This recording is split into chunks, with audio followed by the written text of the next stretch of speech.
Okay, hopefully we are live. Good evening, everyone. Here we go. Hey, Mood. Hey, Craig. Hey, Greg. Hey, Leah. Hey, Trond. Hey, Jackie. Hey, Kale.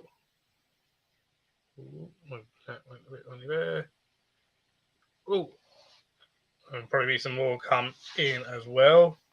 Well, hopefully everyone's doing well.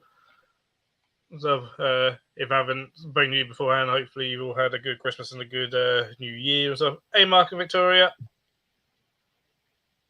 Well, and tonight we are joined by Thomas of Ants on a Rock. Good evening, Thomas. Good evening, and good evening, everyone. Yeah, how are you doing? So, are you doing well? Yeah, I'm really well, thank you. Really well at the minute. Had a great New Year, a nice Christmas. Fantastic is what we like to hear. Well, so first off, for anyone who perhaps doesn't know who you are, obviously they've heard that you're Thomas, but yeah, who are you and what is Ants on a Rock? What do you do? I kind of do everything ant keeping. I'm sort of stretching into a few other inverts and stuff as well because I fall in love with everything I see. But ants is my main thing. I absolutely love ants. I've been keeping ants for about 14, 15 years now, something like that. Crazy amount of time. Yeah. And as you can see, I'm surrounded by ants. This room's just absolutely full. I've got my leaf cutters here, 2 tanks set up behind me where they go across a bridge, and really cool stuff. I absolutely love my ants. But I do my YouTube channel and a chat show. I sell ants and ant keeping supplies. I do workshops, and now I've stretched into holding these awesome events. That's fantastic. Hey, Bimble. Hey, Jeremy. Cool. So, well, yeah. So, you've been keeping around 14, 15 years. That is a fairly decent time keeping ants. So, okay, yeah. Why ants?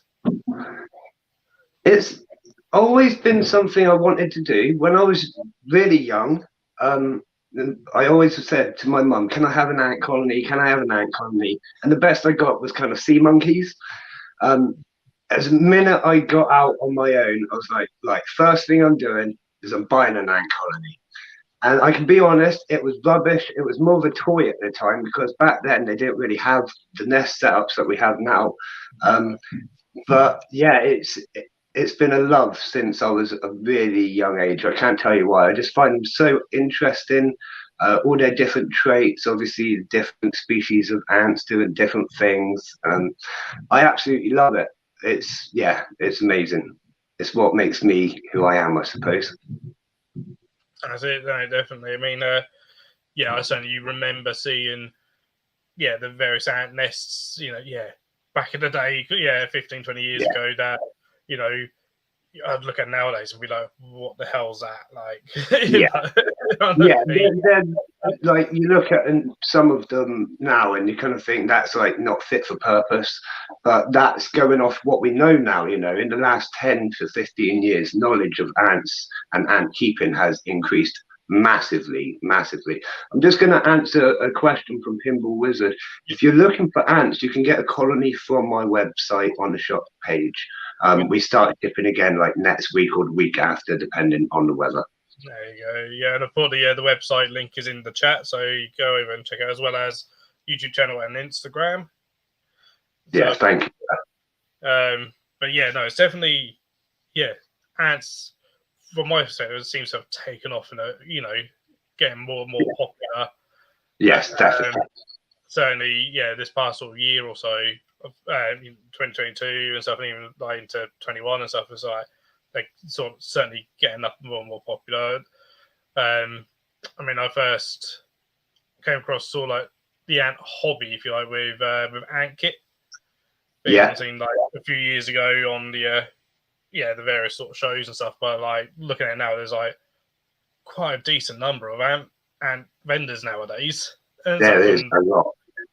All doing like some really cool things there, which is awesome to see. It's awesome to see how it's certainly progressed from those terrible ant throwaway ant sort of things that unfortunately still see to this day sometimes. Yeah, you do. Yeah.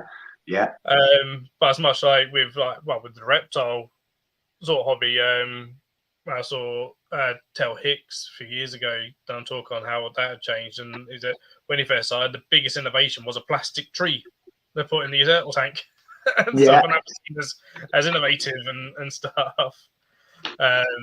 So it's nice to see how nowadays it's much better. Tron's just asked a question about shipping. Is it UK only? We do ship international and to Europe and whatnot, but it does come with a charge. Basically, if you buy anything off my store and you're in the UK, it's free postage. It's already included in it. But if you are from Europe or further away, then there is a charge included. There we go. That's fair enough. So, so how many sort of colonies of ants do you currently keep? Or is that one of these questions? So, if my wife asks, I only have 45 enclosures in this room.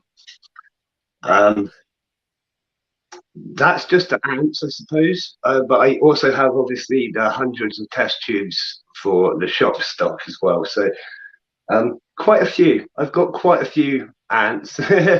Literally, I'm surrounded by ants. I've got shelving units that entire length of the wall, and they're all behind me and to this side. And yeah, I love it. My favourite are probably my leaf cutters at the moment, just because they're leaf cutters. You can't really get much better than a leaf cutter colony. That's the fungus chamber in there. I can't really show you really well from this angle, but yeah, they'll be coming with me to Sheffield. So you will get a chance to see them in person there. Which species of leaf cut do you have? Is it Atta or Acromyrmex?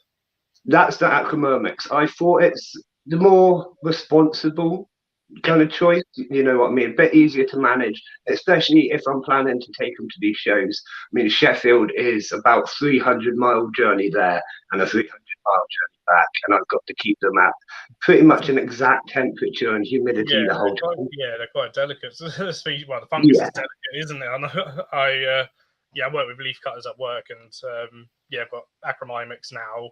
Used to have Atta, and then when that colony passed on, as it was down, we sort of went like, this is a situation. They said, they kind of said I had to have leaf cutters, which I was kind of pleased with. I had to have them. I was like, well, I want Acromyrmex, and then instead of Atta, purely for size of colony. Because the Atta just, although they're fantastic, they just get such big colonies. Yeah, I felt it was unfair just how we were doing it. So Harry's asked, what's the best beginner ants if he wants to start? The best species of ants would probably be the ones you get in the back garden, black garden ant, Lasius. I'm not going to say the word, but Lasius N. They are on the store. They're really cheap. They're really easy. They can be a bit of a pain to try and move out of the test tube into a nest. But that's a whole nother matter you don't really need to worry about. If you buy off me, they will come with a full care guide and an instruction manual on what to do for the first couple of months as well.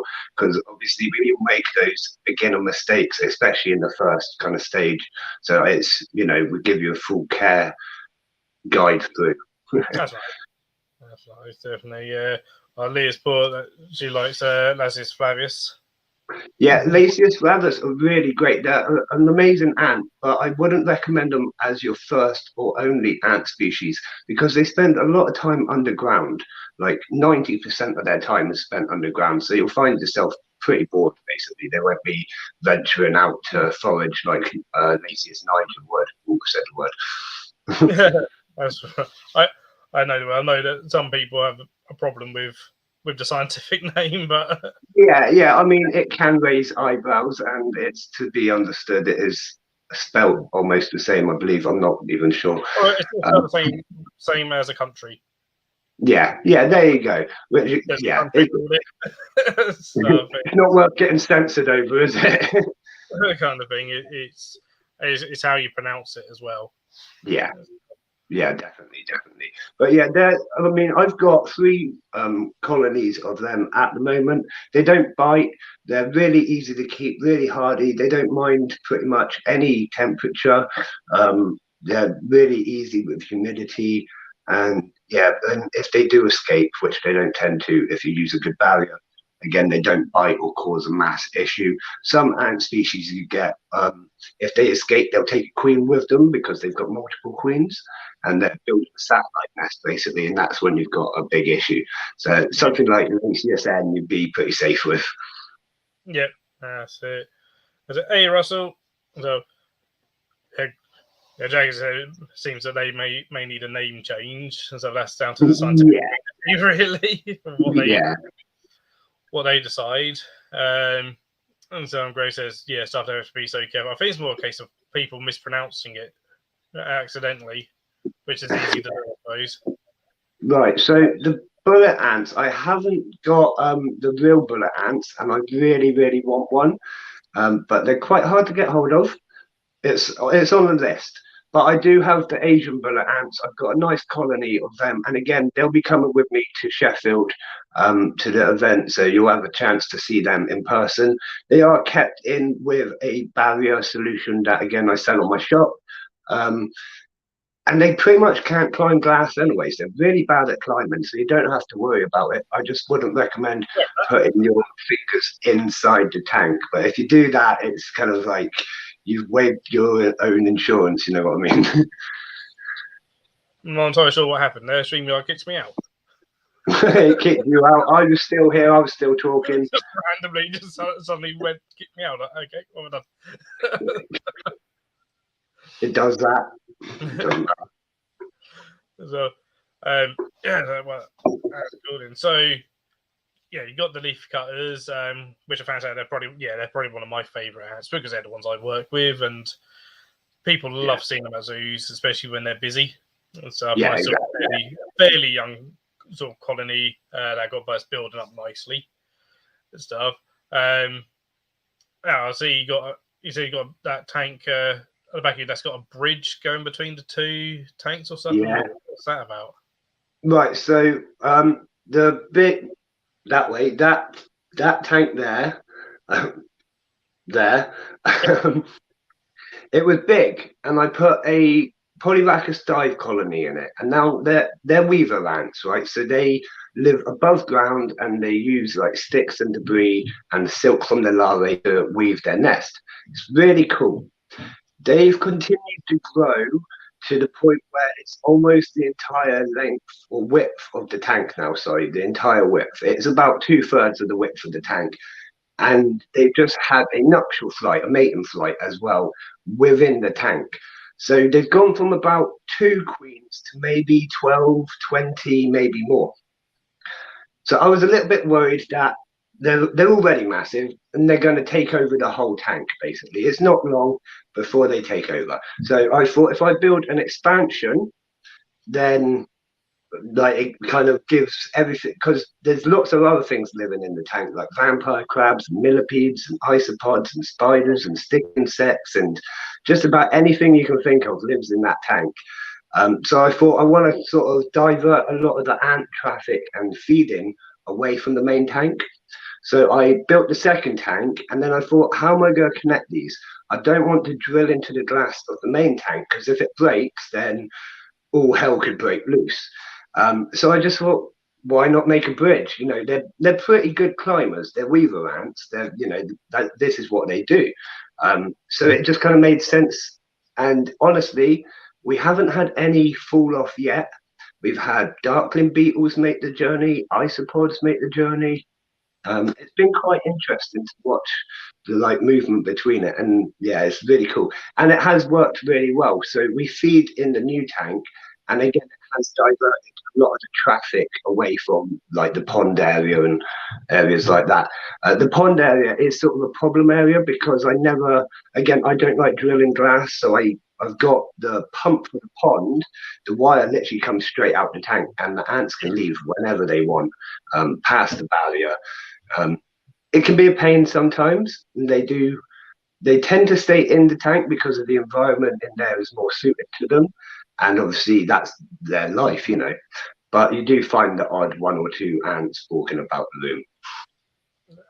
I think for me, that's the nature of ants. I mean, every now and then I'll find a leaf cutter that has rafted across the moat and stuff at work, and has managed to get across the Vaseline or whatever and stuff. You know, stuff I once had, back when we had the Atta, literally came into work one day and they had decided to get rid of all the barrier on some of the wire holding up our ropes and make a trail going from them to my behind the scenes area into one of my stick insect enclosures to start raiding the bramble. They will. Yeah, I was like, oh no, they're just done overnight. Russell's got a question about if you wanted a decent beginner setup. What do you need to buy from your site? The Aztec Nest and Mini Outworld. So if you're looking at the beginner setups, you want to go smallest as possible. The Mini Outworlds or the founding, I think it's down there as the starter setup or starter kit. That is literally perfect for what you need for probably the first 6 months. So when you buy ants, they come to you in a test tube. This is replicating the founding chamber from what they would create after their mating flight. Until there's probably 30, if not 50 ants, they can stay easily in one test tube. And then quite often I will just make the test tube bigger. The problem with putting them into a nest is if they've got too much free space, which is what we would think they'd need, lots of space to grow into, it's actually really bad for them. They tend to fill that free space with rubbish. The rubbish tends to go moldy, and then it will stretch into the larva and the brood, and it will be the death of the colony quite often. So we tend to keep them in the test tube for as long as possible. The founding outworlds actually connect onto the test tube, so it keeps them in that test tube environment, but lets them come out and forage, making your life easier, so you don't have to feed within that test tube, because that's a little bit difficult, especially if you've got big hands like mine. No, that's cool. Hey, Mark. Hey, Scott. I'll see you later. Pinball, cheers for joining. I bought the Black Garden Ants 565. Is that currently on my site? I thought they were under a $5. If you give it a couple of hours, they'll be under a $5 on my site. I can promise you that. These were never kept out of being bitten by the Black Garden Ants. You might have been, but they're more likely to try and pull you apart. That's sort of their way of doing things. Quite often you'll find it's the Campanota species that you'll get bitten by, and the smaller Campanota species from the earlier days after a nuptial flight can look a little bit like a Lasius species of ant. But they don't tend to bite, not often anyways. It's more, like say, the Myrmica. Myrmica are the red fire ants that sting. And then we've got Lasius flavus, obviously, they can sting, and Camponotus can bite. Formica as well are the wood ants, they can spray an acid. Those are all species we get in the UK. Yeah, we actually have over 50 species of ants in the UK that are on record, and most of them can bite or sting. Yeah, and that's something that's really interesting, because most people in the UK we only think of the black ant and the red ant, and that's it. Kind of thing. They're just the two you tend to see mostly in your garden. But it's the same with like the wasps. You only think of one species of wasp, but we've got something like over 4,000 species of wasp in the UK. It's ridiculous. It's crazy, isn't it? Yeah. So Connor's asked, have you got any plans to get any massive colonies like Ants Canada? So the colony behind me, the Polybrachus dives, that's probably about 5,000 to 8,000 ants in there at the moment. So again, it is quite a large one. I'm not ever going to sort of slow them down, so they will all grow massive eventually. Well, some of them will. The Asian bullet ants don't actually grow any more than 200 workers, and a few of my other colonies are much the same. But my Tet bees are ridiculous. They seem to be just exploding, but they're like that. Everybody I know which has them They're crazy ants. And I also have lots of Monomorium. Monomorium are one of the most invasive species, and they're absolutely tiny and a nightmare to keep hold of. When you get an escape, they really escape. Oh, wow. Yeah, yeah, and they're like little pinheads running about. You can hardly see them. Like you think our ants in the UK are small. You see a Monomorium, that's really really small. Damn. So, yeah, Russell's like, it's a starter kit for 20 quid. Yes, that is the one you get. The founding kit, you get a big bottle, well, about that size bottle of the ant sugar candy stuff to feed them with, and you get the barrier and a few extra bits in that kit as well. It's what was I going to say? Mine went blank then. But yeah, postage is included in that price as well if you're in the UK. Oh, that's cool. That's very cool. Right.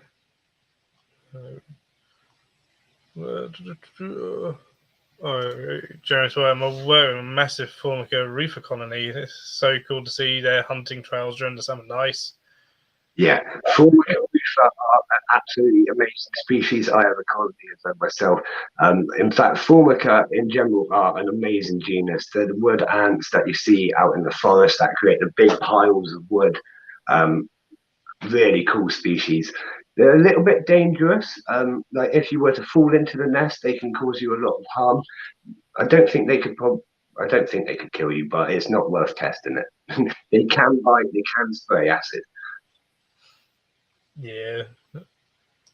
Harry, don't we have ants with wings in the UK? That's actually quite an interesting one.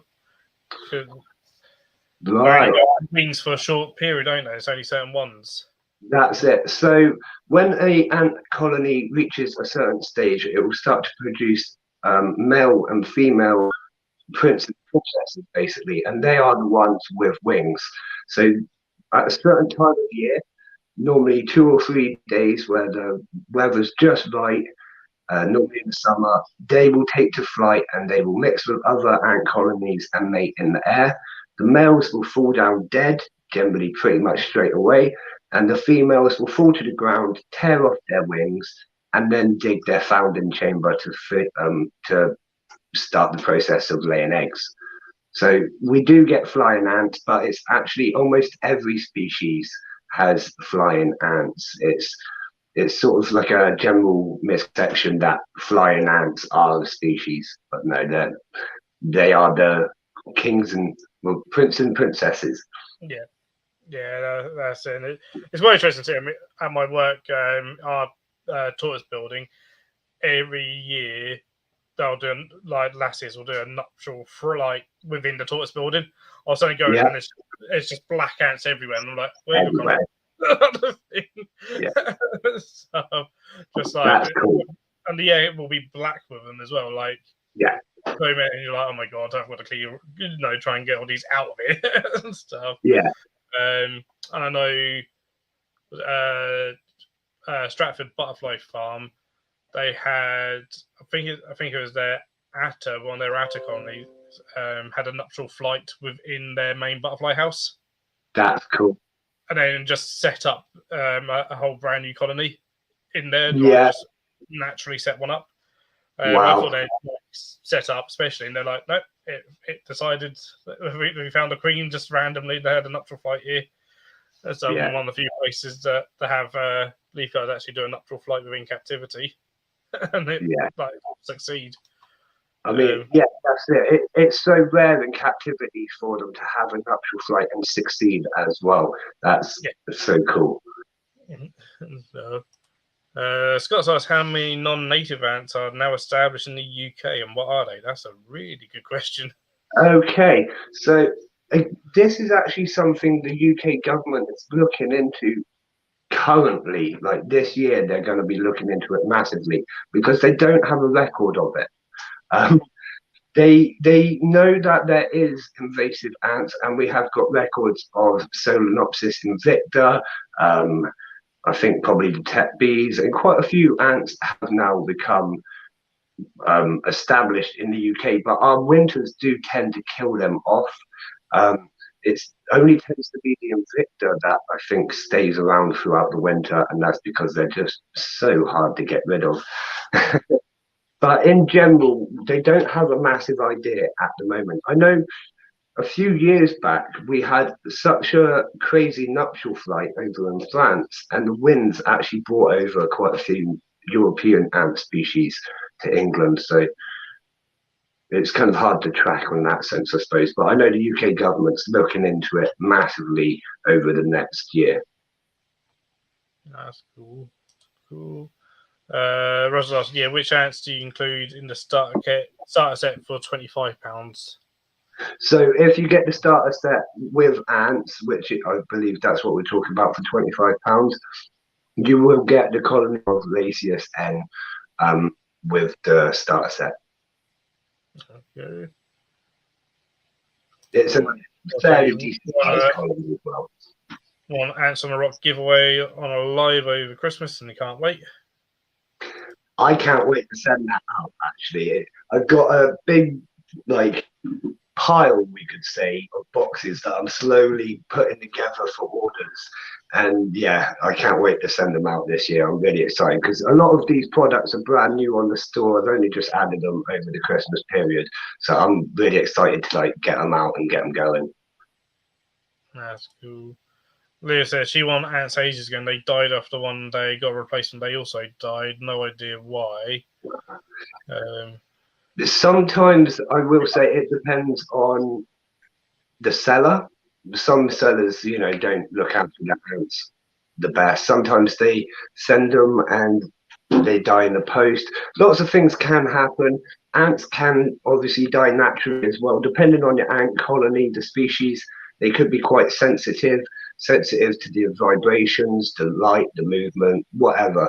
Lots of things can happen in transport. So, it's not worth giving up, especially after day one, because if it only happened after day one, it's nothing that you've done wrong.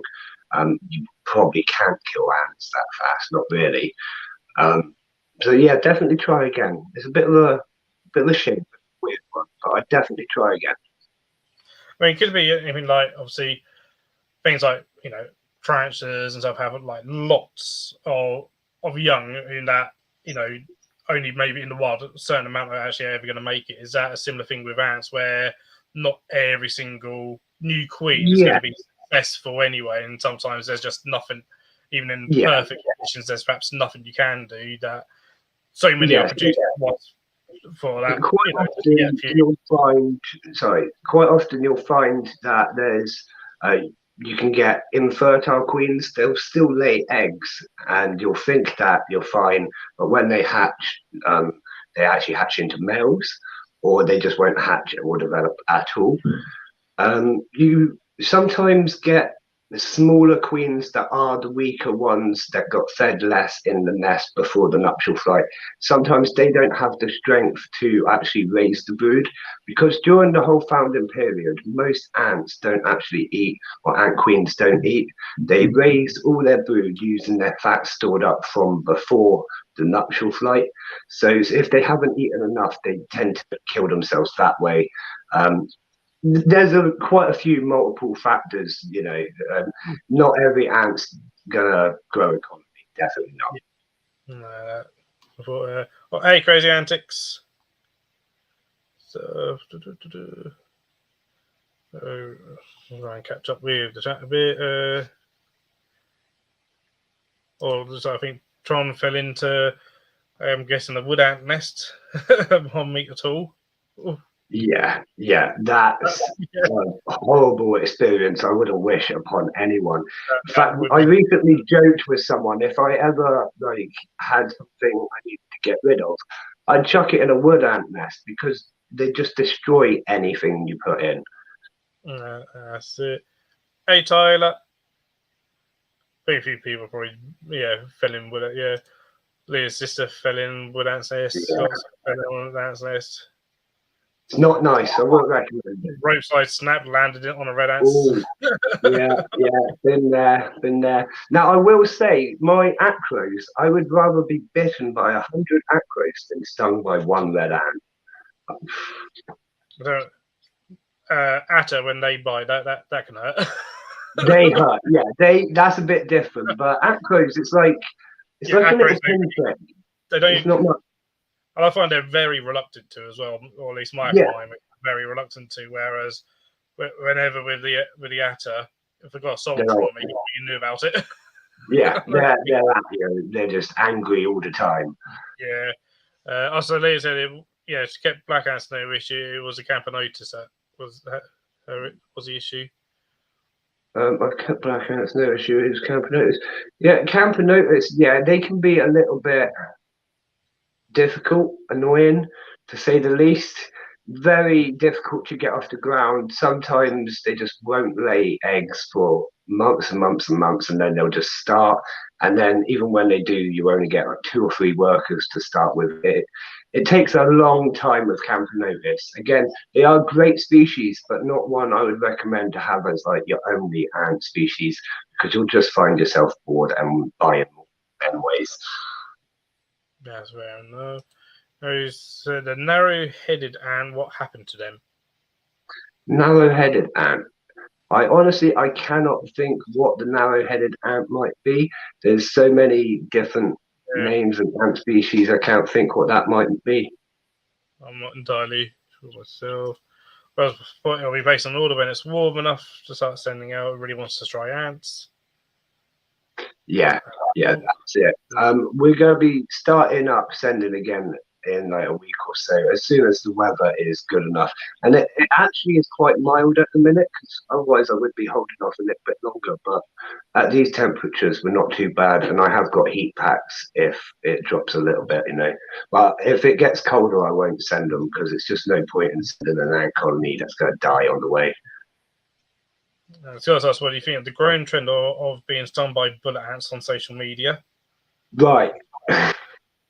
Right. So, my best friend apparently said, when you get to 500 subscribers, you should get stung by a bullet ant, and I'll do it with you. I was like, I'm not really up for that. Now, I've only got the Asian bullet ants. It's more like a painful bee sting rather than a proper bullet ant. But it's not really my cup of tea. Like, I don't know. I don't really like doing things just for views or for social media or whatnot. I just do things that I want to do.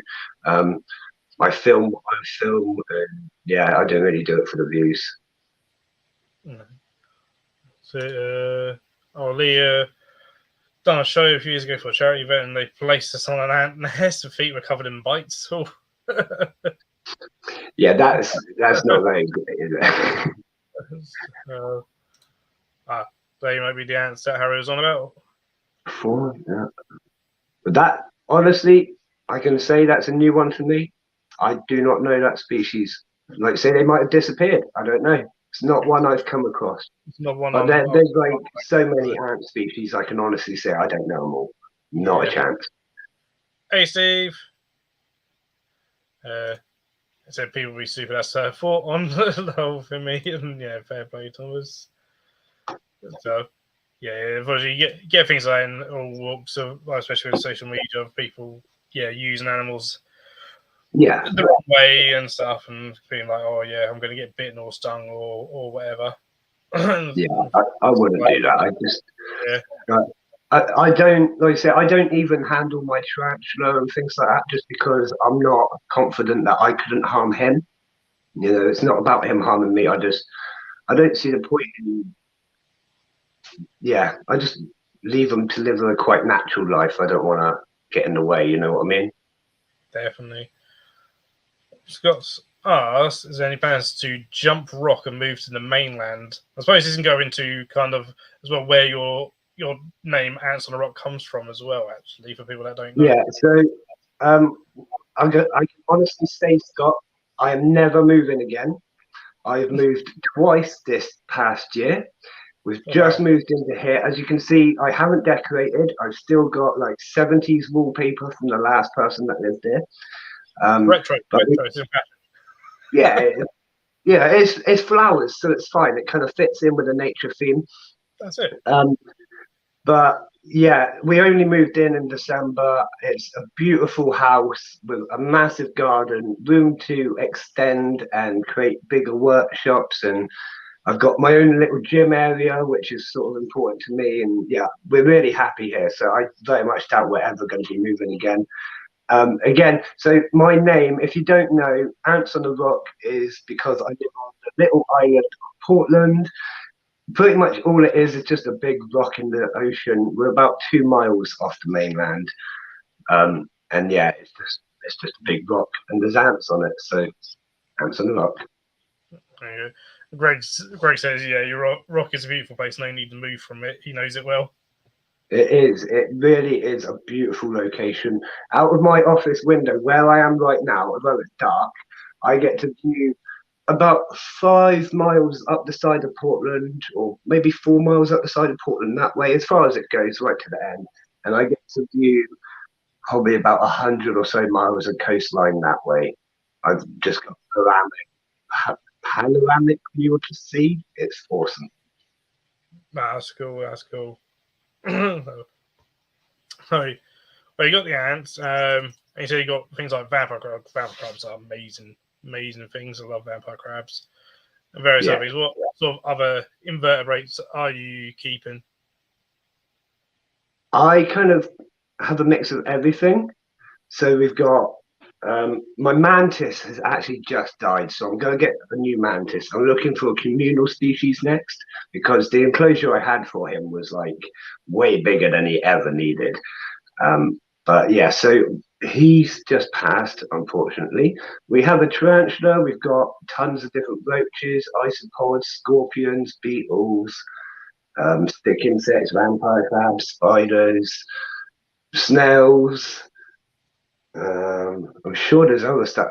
Basically, anything that I like, I tend to buy it. Like I'm a nightmare. I see something, I'm like, oh, that's cool, and yeah, I just can't help myself. Now, yeah, I've always got more space, and I absolutely love what I do. Yeah, I do need more tarantulas, so that is happening soon. I've been looking into species because I don't ever like to just jump in and not know what I'm doing. At the minute, I've only kept one tarantula, and it's arboreal. I'd like a terrestrial one next, so I've been doing a bit of research in that before I jump in. But I'm pretty sure I know where I'm going to buy from, and I know what I'm going to get. I'm just one first. And there's also how's the training going, and then any news on the ant show, which we'll definitely go into the ant shows definitely. Right. Yeah, well, yeah, we'll go into that. So, training wise, thanks for asking about training. I will talk briefly just because why not?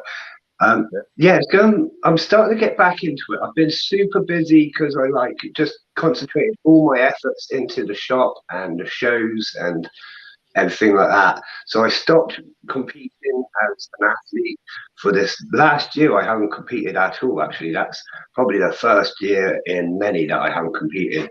But I'm starting to get back into training now. It's more about doing it for enjoyment rather than competing now. Whereas beforehand, it was like competition, competition, competition, whilst trying to do the ant stuff, and it was just too much, and it was probably slowly killing me. Not enjoying it, you know what I mean, or doing anything properly, kind of half doing it, half failing everything. So concentrate. Definitely. So, Yeah. yeah, the Violin Mantis, they're a really good communal one. Violin Mantis, he's got a group of 3. Okay, violin mantis. I think I've seen them before. They've got sort of a weird shaped head, haven't they? Yeah, sort of cool. Yeah, wandering violin. I kept them years ago. They only eat flying prey. Yeah. Okay. They're quite cool. Quite mantis, to be fair. Cool mantis. So basically, my plans. Oh, hang on. Harry's added this about the narrow-headed ant. Okay. Okay. I will look into them because if I don't know an ant species, it's always worth learning about them, isn't it?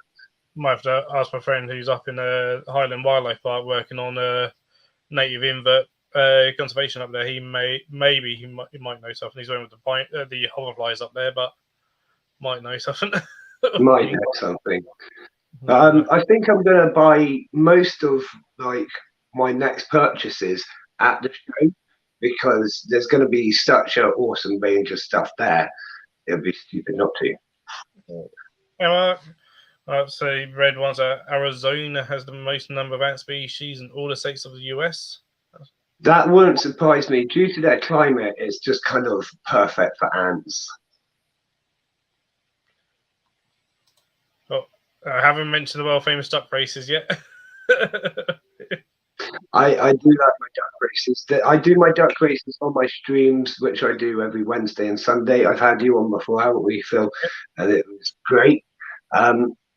Yeah, we're still going over a year in every Wednesday and Sunday, whether I have something to talk about or not. I'm always there. But we always tend to do a duck race with, a little giveaway or something as well, just for a bit of fun. Oh. What? Steve's getting power hungry accidentally. I don't know if you can reverse it or not, Steve.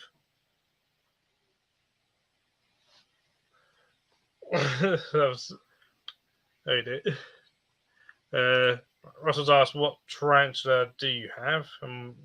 Yeah. Right, so I've got I always say it wrong.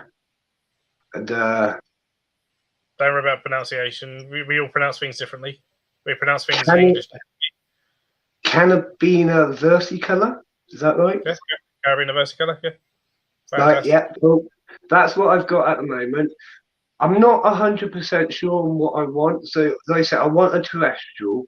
And quite honestly, I think I'm going to just go with one of the mug of teas from So Many Legs because you're not really sure what you're going to get. It's a bit of a, they seem to, that excited me when I saw it.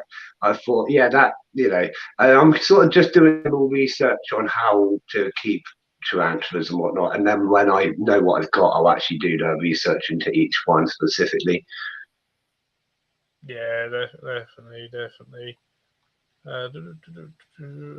So, what is that? Harry, if you're still watching, I hope you are. Steve is sorry. He accidentally pressed the wrong button because he's accidentally timed Harry out. He didn't mean to. So I don't think you've done anything wrong or whatever. Hopefully when it's right, I don't think we can reverse it, so once it's run out, do come back. Hey Susan, let's see if he's going to go and restart his phone. His phone went a bit crazy. Yeah, I think like Dan said, he's got power hungry. John's asked, what scorpions do you have? I have a Asian forest scorpion, like most people have, and I have a golden Israeli scorpion as well. I do not know the scientific names, I'm afraid. But yeah, they're absolutely beautiful. One of them, the forest scorpion, is missing like his thumb part of his pincer, if you know what I mean. Yeah, and the golden Israeli scorpion is missing his entire left pincer. Oh, wow. But they're both absolutely fine. It doesn't affect their hunting at all. And obviously, they should regenerate it with their molting and whatnot. I think they're spectacular. I love them to bits. I love scorpions. Yeah. Love them. I'm currently working on a kind of almost scorpions type video, although I'll probably come out and then I'll get more scorpions. Yeah. But currently we're working on that.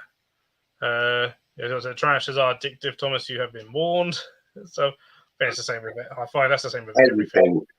Everything's addictive for me. Like I started with just one Isis species. Now I've got like 9 ants. And just everything. Everything. If I fall in love with it, I really do fall in love with it. That's it. Yeah, the bugs are good, but you'll get lots of small slings.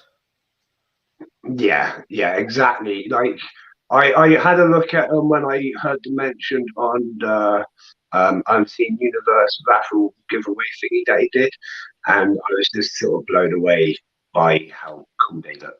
So I was like, yeah, I'm getting one of them. Really cool. I got one. Victoria got one, although I've now got the spiders and stuff. But she mainly wanted the mug anyway. yeah, that it's a bonus. It's it's a nice little mystery box. You know, well, it's not really a mystery box, but a little mystery, and you got a nice mug to go with it. Yeah. So that's a bit different, which is nice. So, first of all, let's start talking about shows then. So, but you had your first one last year, I believe, in 2022. Yeah, in August. So yeah, Great, and this is what it's called, isn't it? Yeah. That's fantastic. And then you got a couple coming up this year. Yeah, right. So I'll just jump straight in. It's called, like you say, the Great Ant Exhibition. We're doing Sheffield and Bristol this year, and again, I do have another show in Weymouth, but it's slightly different. The Sheffield show is the main one we're going to talk about because that's the up and coming one, and honestly, it's just grown massively compared to what our last show was. The last show in Bristol was just like a starter for us, like testing the waters. This one has just absolutely exploded, and it's been amazing. So we've got like 30 vendors coming now. 30 different traders are going to be stretched over 2 rooms. We've got the main hall at Victoria, the Victoria Hall in Sheffield, and we've also got the lower hall as well. So we've got loads of space. It's going to be well signposted as well, so you can't get lost going between. There's going to be maps about the whole venue as well, and you can pick up a map and a program so that you know where all the traders are. You can find a way about properly, and like I say, you won't miss finding that second room. The second stage is in the second room, so if you're looking for the second stage, that's where that's going to be as well. We've got 2 stages, absolutely filled as much as I can with different speakers and professors and stuff. The main stage is more ant orientated, so you get all lectures from the professors from different universities and research groups giving lectures about different ants and ant subjects. And then on the second stage, we've got kind of a general inverts where we've got professors giving lectures on general knowledge of inverts. We've got invert experiences and kind of workshops and that sort of thing happening. Also a bioactive demonstration if we have time. But that's, like I say, if we have time, because it is absolutely packed all day long. We're going to be we are holding a raffle currently. You can buy the tickets on my website under the merchandise section. That's going to be drawn on the main stage at 10:15. And we're doing it that way because quite a few of the prizes are like gift vouchers and stuff to vendors that are attending the show. So you'll have the opportunity to spend the vouchers at the show if you so wish to. But that's at 10:15 on the main stage. But you can grab your tickets anytime from now on my website. And there's tons of cool prizes, like loads of ants, inverts, gift vouchers, Amazon gift vouchers. There's experience days, like there's an alpaca walk in Sheffield. There's a free entry to the video game museum, things like that. So if you're coming to Sheffield anyways and you win one of those prizes, you can make a full weekend of it and go to the video game museum or whatever, some really cool prizes. And again, if you win one of those prizes and you're not able to make it to the place or it's too far away from you, you can exchange it for either a £25 Amazon voucher or a gift bag worth £25 as well. So that's really cool. Loads of the traders donated prizes towards that, and it's just been, again, phenomenal response from the community. I've just been blown away by everything to be honest. It's been amazing. What else have I got in front? I've got a little list of things in front of me that I shouldn't forget, but I usually do. It is a non-profit show, so I literally make nothing from it. I'm just getting invaded. I make nothing from the show.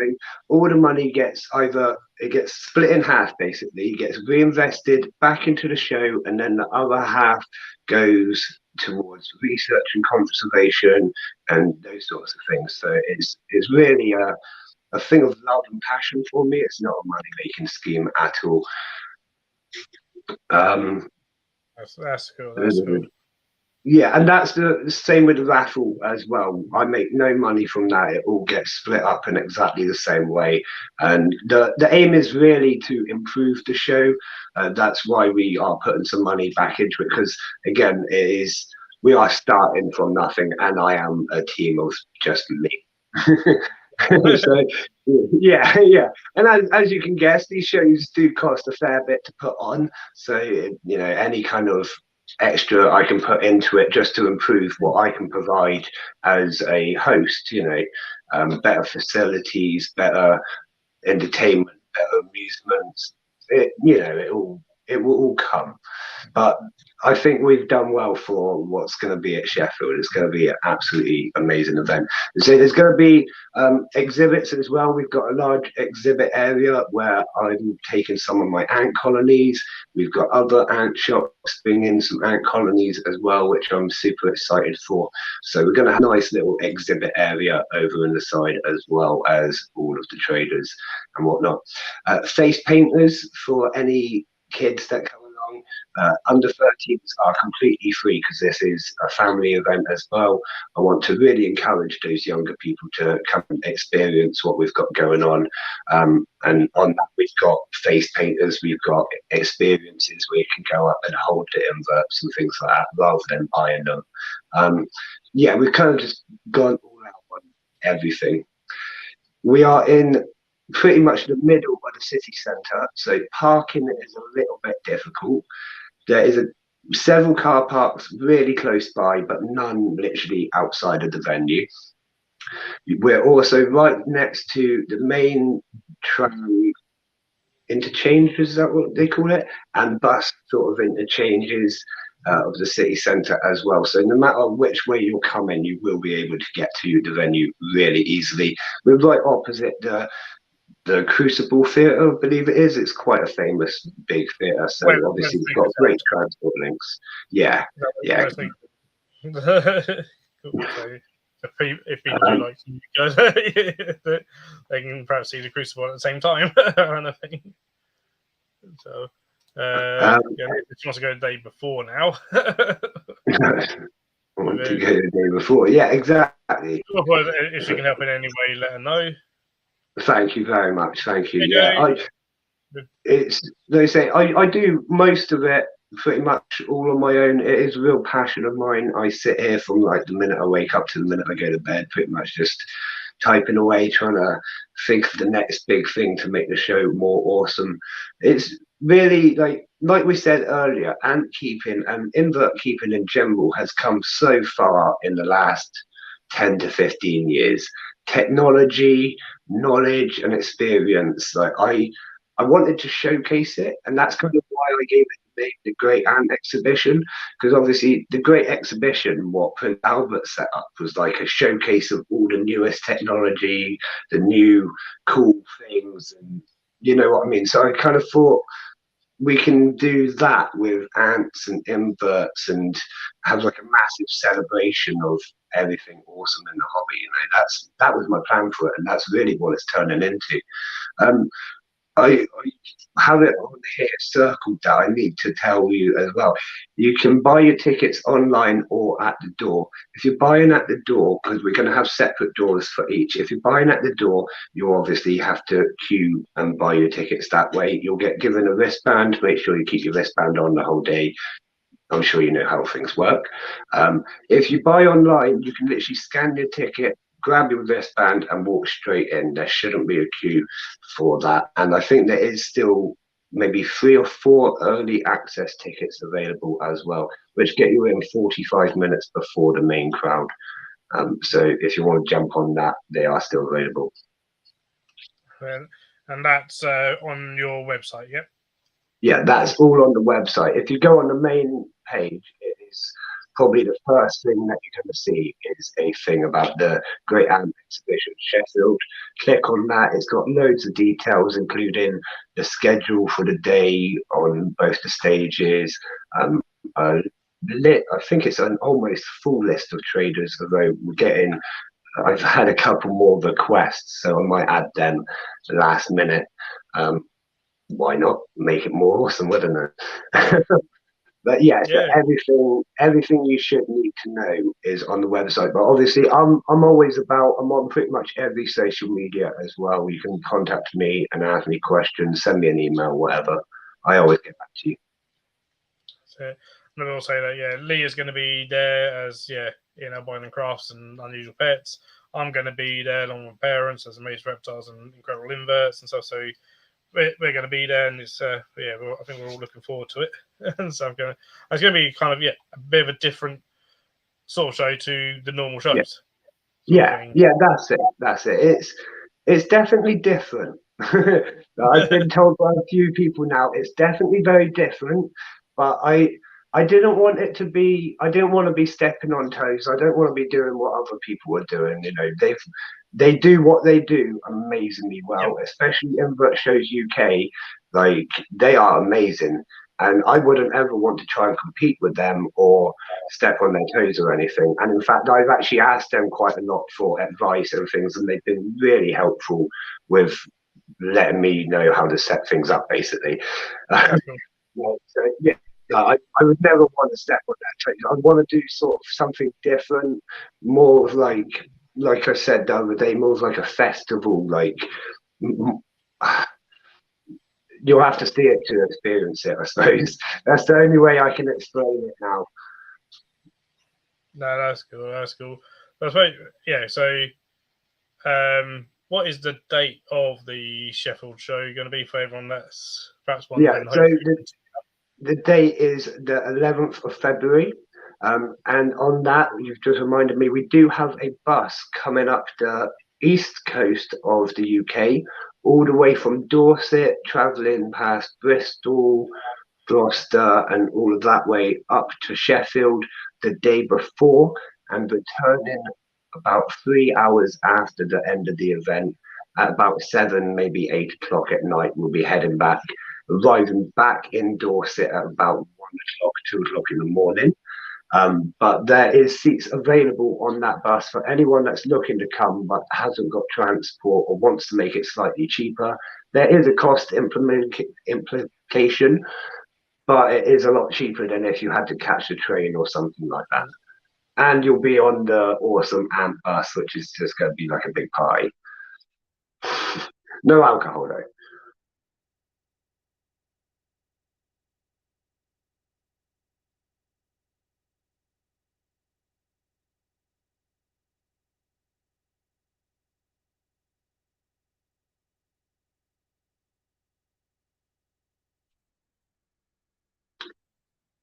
I'm not sure if I've frozen or Phil's frozen. Thank you for sharing the links, Mark and Phil. I'm just reading through some of the comments. How much to ship to Norway? I can order now and they can get shipped when it's warm. If you want to order now, they will be shipped straight away when it is warm. I can't honestly remember off the top of my head how much it is to ship it to Norway at this point in time. I'm on it now, but if I can't see the chat whilst I'm doing this, so give me 2 seconds. Do that one. It's something I should know, but my brain does so many different things.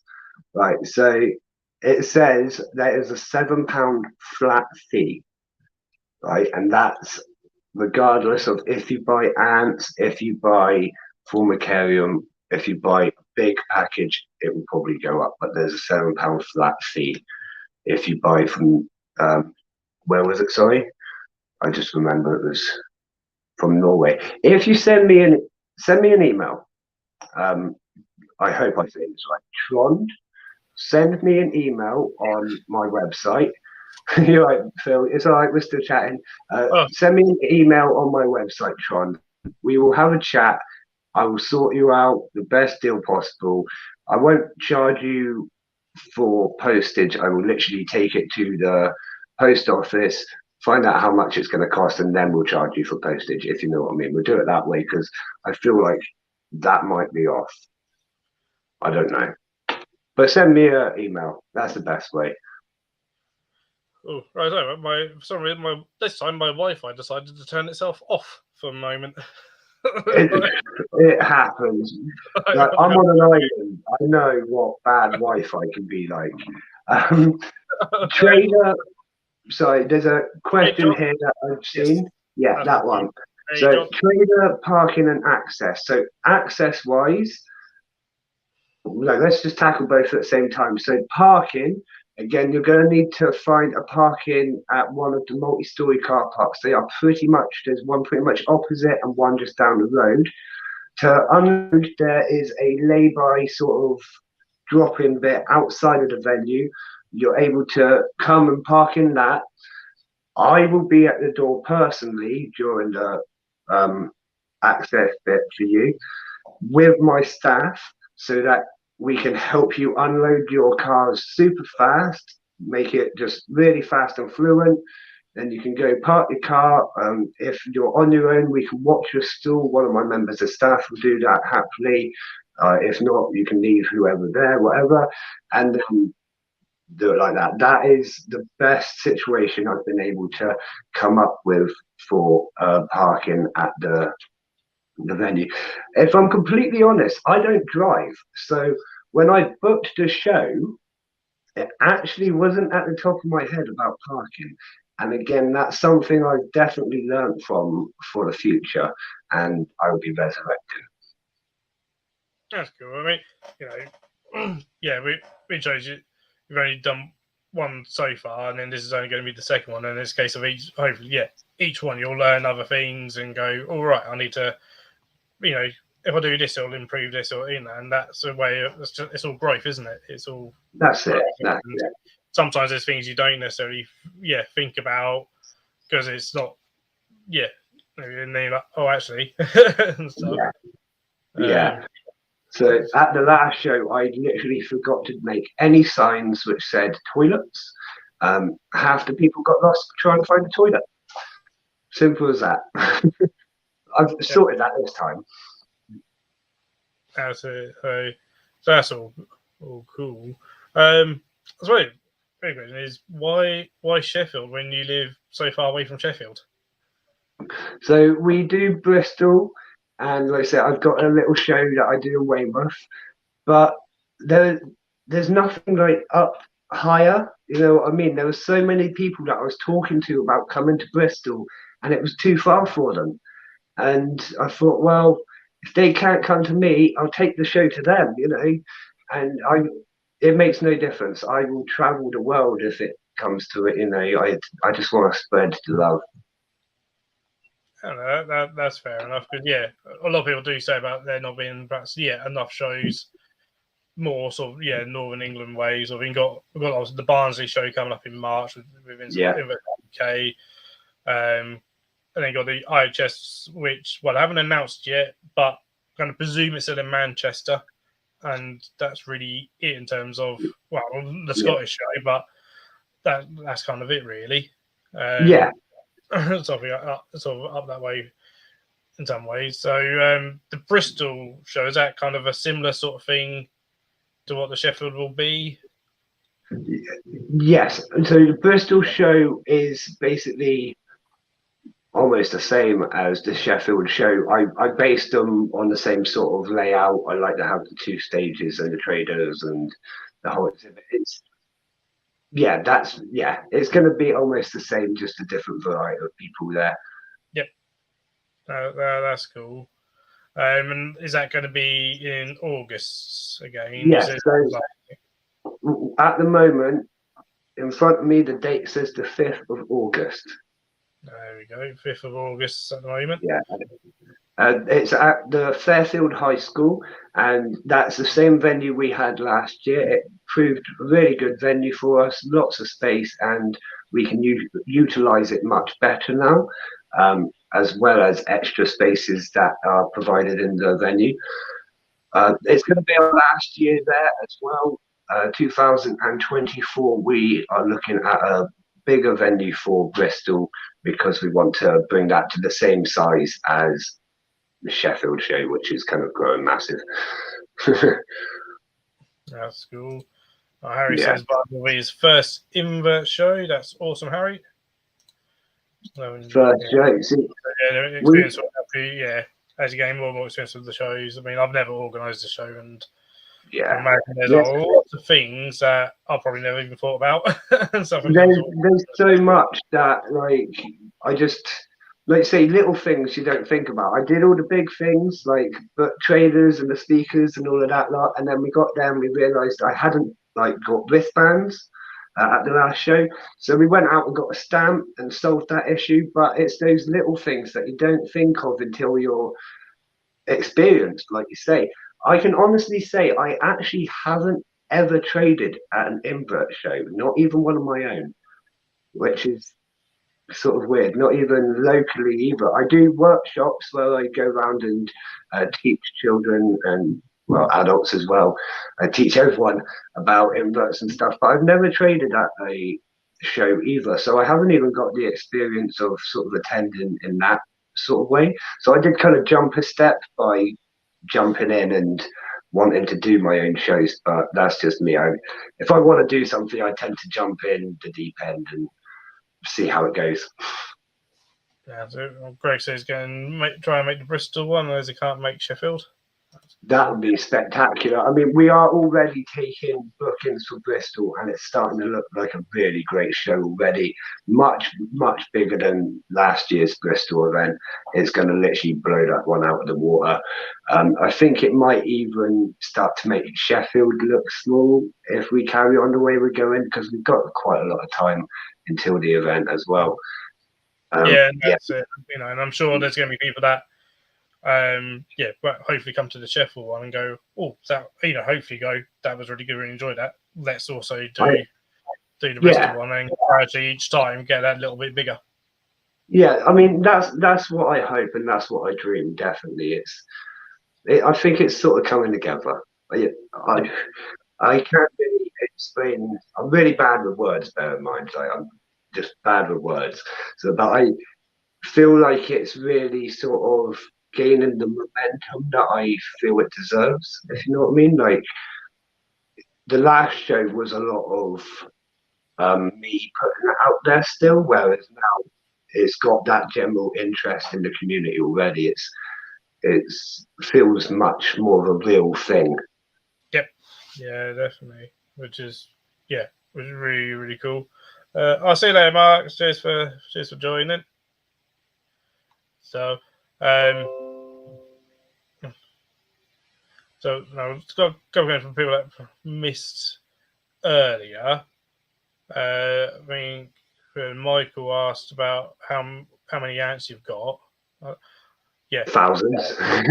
If you mean individuals, like you're more colony, that can be. I remember one time in zoos we have to count. We have to do stock take of all our animals every now and then, and then not my zoo, but another zoo. And their curator of inverts literally was asked, we need an accurate number of all your ants, and he went, well, you can count them.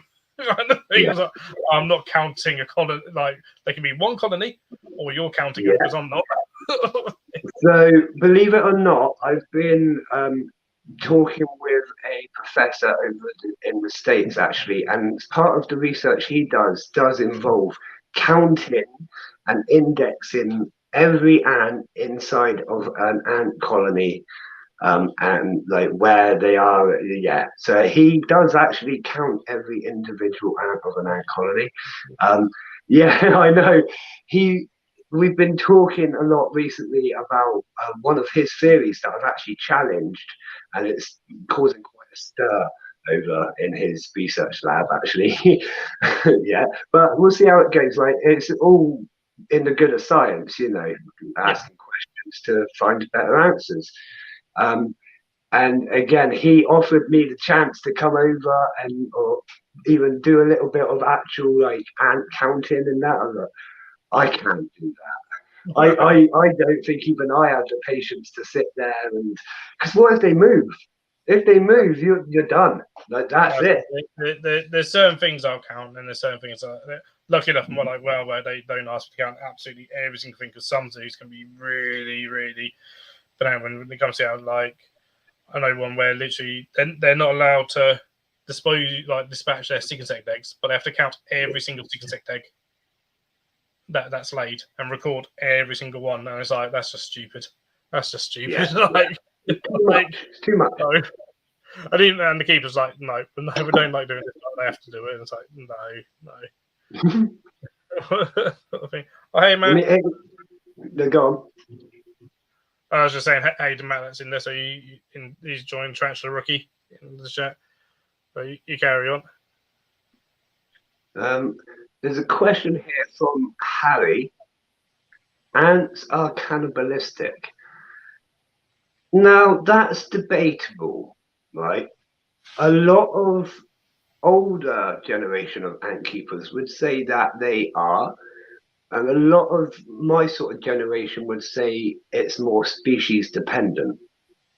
And I think that there is no real answer. I think it's more colony dependent than species because I've got some ants that will tear each other to pieces. It's usually a matter, they don't tend to eat them. They tend to eat the males. And that's because the males are basically an offering for the brood. But they don't tend to eat each other. They just tend to fight between each other, sort of weeding out the weak ones. Polyrhacus dives are really bad for it. If I look in there at any given moment, there's probably 2 or 3 ants being torn apart. But they breed so fast that's they're never gonna lessen the numbers that way. Yeah.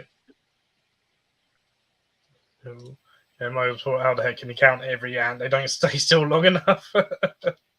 So from what I know, how he does it is, and bear in mind he is a scientist, so destroying ant colonies is all in the name of science for him. He takes a shovel off at a time, slams on a piece of plastic, seafood plastic or whatever, quickly draws a dot where every ant is, and then takes another scoop. I mean, obviously there is going to be a slight bit of 1 or 2 going to move up and down between the depths and so on, but in general, it's quite an accurate way of doing it. It's not one I'd want to do, though. He gets covered in ants doing it. Well, I bet. Army ants are cool. Army ants are actually my favorite species of ants in the world, but they're almost impossible to keep because of their tendency to roam. You need so they devour everything over about a 10-meter radius every day, and then they'll move on to a new 10-meter or whatever, and they just keep moving and killing everything. And if you were to keep them in captivity, you would need a really massive enclosure that you were just constantly refilling. And that probably still wouldn't be enough. So, I mean, it has been done, but not for longevity. You can't really keep them long term. But they are amazing. Yeah, my understanding, they don't really have a permanent nest, do they? They build what you call a bivouac that is there, and then it all gets moved and stuff, and it's like an army camp kind of thing. Exactly that. Yeah, and like I say, and that's because they kill everything around them. So there's no need to stay there. They have to move to find the next load of food. Yeah, I've certainly seen footage of them pulling scorpions apart, bird chickens apart, all sorts of things like that. That's pretty brutal. That's working in such a big team.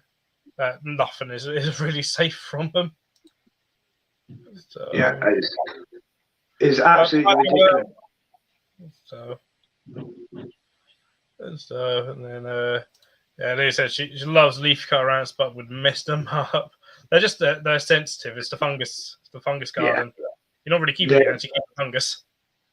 They're very, very finicky about it. Like, so you have to be able to keep it at 25 degrees with roughly a 99% humidity and the moisture never touching the fungus, which is quite difficult, as you can imagine.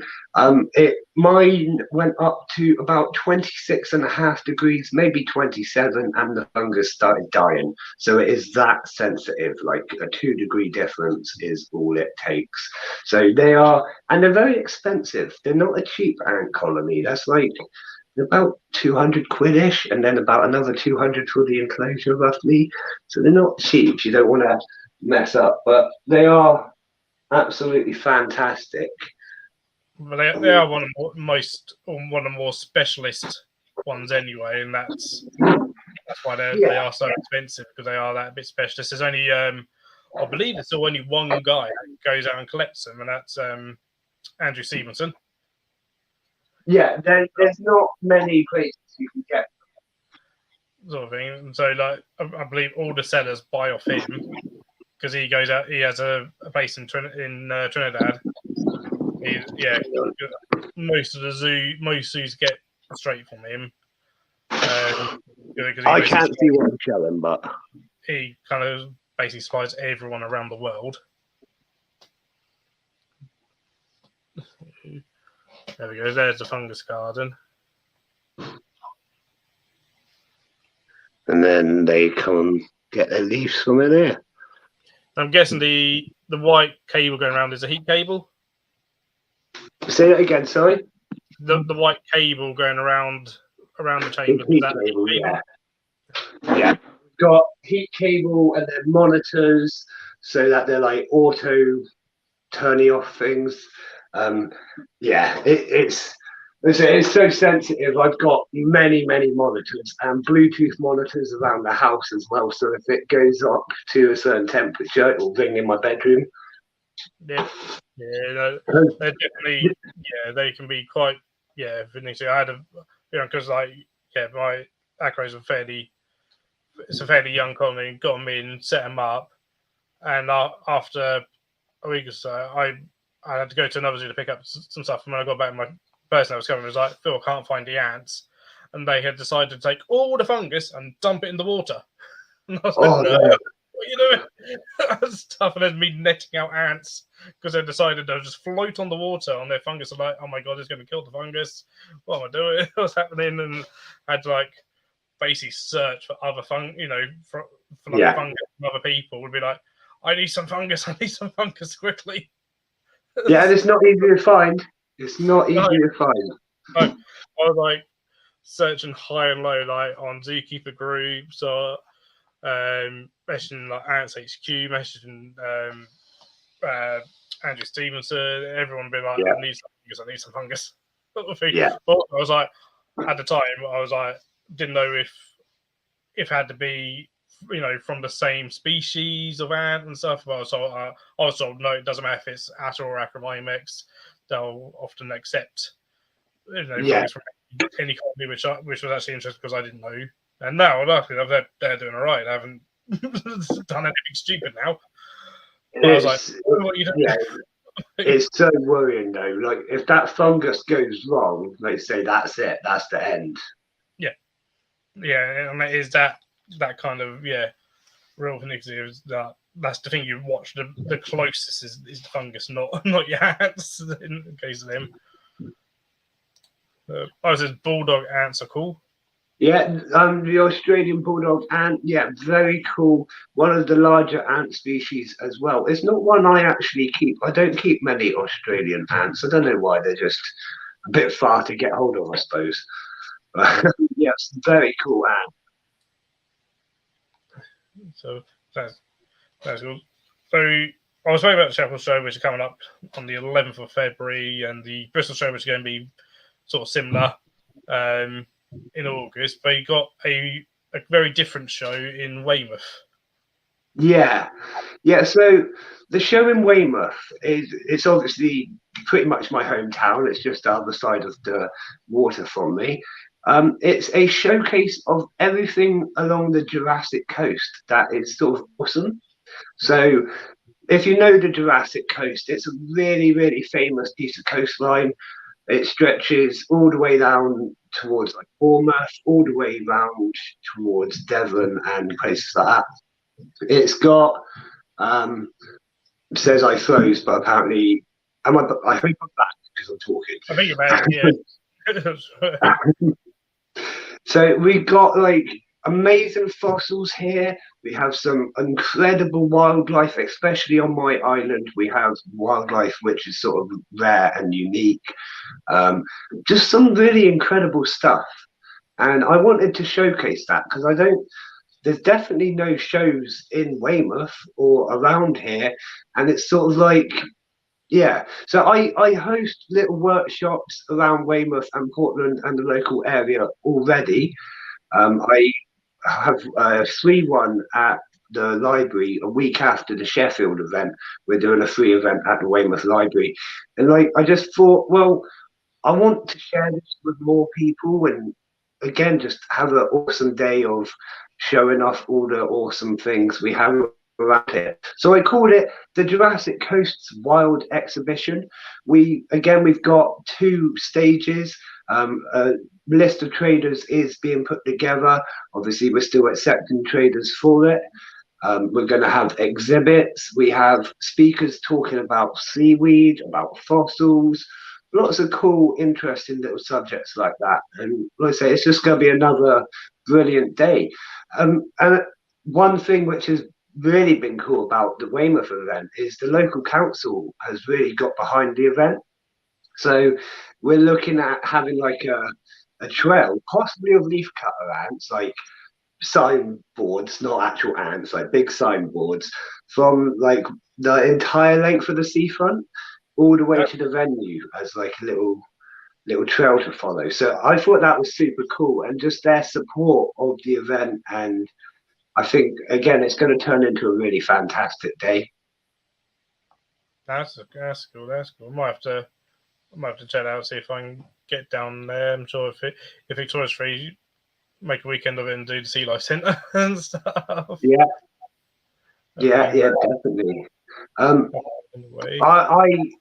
love Chesil Beach. I go fishing quite regularly, not as much as I used to. Before I started my ant YouTube channel, I used to fish almost every day because it is literally I can be from my house onto Chesil Beach in less than 5 minutes walk with my fishing gear in hand. And nice. Yeah, it's amazing. Yeah. Michael's just seen the panda ant, really fluffy ants. Right. So the panda ants are like velvet ants and things like that. Not actually ants quite often. There is panda ants, but I'm not sure which ones we're referring to. I'm going to go with the latter and say that quite often we see wasps, which are mistaken as ants. Yeah, that's what the velvet ants are, aren't they? They're wingless wasps. Yeah. I mean, they're super cool. Awesome looking things. Yeah, I would love to keep a colony actually, and I do know people which have, but I don't think it's a long-term thing. I think it was just short-term to see how it worked. But really interesting insects. Yeah.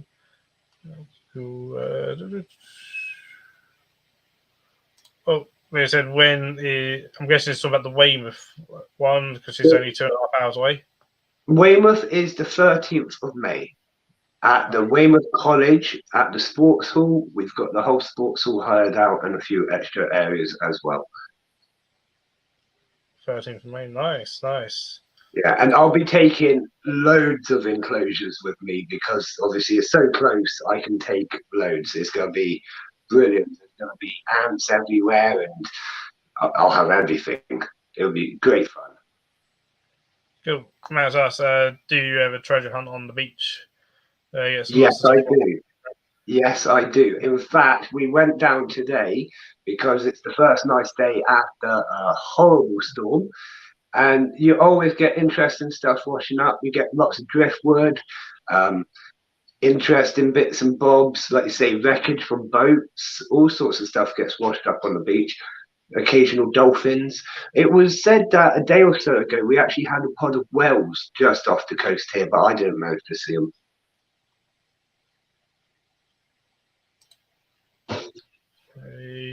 There's, I have no idea how much he loves fossils. Yeah. Fossils. I am the same. Fossils, dinosaurs, not even, but anything like that, anything like natural, I suppose. I'm just a bit of a freak for it. And like I say, I just thought there's nothing down here showing off that yet. We needed it. Definitely, we needed it. Sister-in-law is a velvet ant species in Florida last year. She would. Yeah, they are quite weird looking. Like I say, they're like fluffy. They're called the velvet ant for that reason. They're fluffy and they're quite cute. But they are also called the cow killers because they have a really, really painful sting. Yeah. Oh, there it says, "Oh my God, I'm going." That's brilliant. Thank you. Same as always. Same as always. So the way one is different. You having it like invert traders at that one, or is it just? Yeah, no. We've got invert traders as well. Okay. Heartmania is coming along as well as a few others that I can't actually remember off the top of my head. But yeah, we've got quite a few invert traders. We got all the normal things. We've got terrarium stuff, like bioactive stuff. We've got enclosures and just the general traders as well as local traders too. So we've got quite a few of the local Portland traders are going to be coming. Someone which does jewellery locally, makes handmade jewellery about like landscapes of the island and things like that. I thought that was really cool.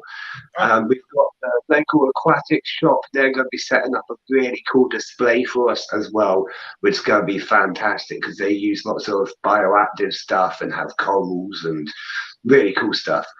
Oh God! All right, okay, yeah. I may have to. Me and Victoria may have to go. I think Victoria's going to kill me if we don't go to that one. Yeah, it should be a really great event. Like I went round to the aquatic shop not long ago, and I was just like, "Oh my God, I'm coming back here to film." And I came back with my wife, and we spent like an hour and a half filming and just like watching it. It's amazing. I've never been that close to that many corals. Like you see them in films and stuff, and you're like, "Oh, that's cool." And like even in the Sea Life Centre, you kind of see them, and you're like, "Oh, that's nice." But actually, I was so close. I was like inches away from about 100 different corals. You know, it was very cool. That's cool. That's cool. Oh, Harry's asked me a question. He's got the tortoise food from Arcadia. Why is the tortoise not eating it? Could be a number of things, Harry. I haven't actually tried it yet, but it should be. It looks like a really good food, to be fair. May not be hungry. Could be because it is different. Have you wetted it? I think you need to put like the tile in some water for it to soak some water up. But it may just not be hungry because it's just new food for it, potentially. Cool. A record number of ships wrecked off that coastal area. Lots of treasure pounds to be made. Yeah. So a little bit of history, actually, for anyone that don't know, but I'm sure lots of people do because you're all incredibly smart. The Spanish Armada was stopped basically just off the coast of Portland at a place they called a race. It's a really rough area of the water. And that is basically what Sir Francis Drake used to stop the Spanish and use it to our advantage, basically. So yeah, we've got lots of wrecks just off the coast of Portland, as well as wrecks from during World War II and around that time. And we also have the wreck of HMS Hood, which is used to block part of Portland Harbour as well. So that's a great scuba diving location for anyone that does come and likes that sort of thing. No, that's cool. That's cool. Marsh has put Portland Bill Lighthouse, the cliffs, just don't have fossils everywhere. Yeah, yeah, it's really quite fantastic to see. They're literally hanging out on the cliffs. Like we used to go abseiling, and you could just see fossils literally lining the cliffs. It's really very impressive to see. Like I say, we've got a lot of cliffs and a few lighthouses here, but yeah, it is quite. Like I say, that's what we're famous for. Is just basically the rocks. And Leah's saying well, I think Leah's saying that she needs to go to Weymouth. I think that's what Leah's saying. Not, I presume that's what Leah's saying. Yeah. Yeah, It yeah, means that she's not leaving the stream. She needs to go to Weymouth and Portland. So, Harris doesn't like wet food. Only likes crunchy food. It doesn't have. I don't think it has to be wet. You can try it. It may be because it's just a different food, so it's not used to it. As I've tried a little, if you can break a little bit off, try a little bit sprinkled on what it normally has. And so, don't feed it for a few days, and if it's once it's hungry, it'll eat it. I'm sure.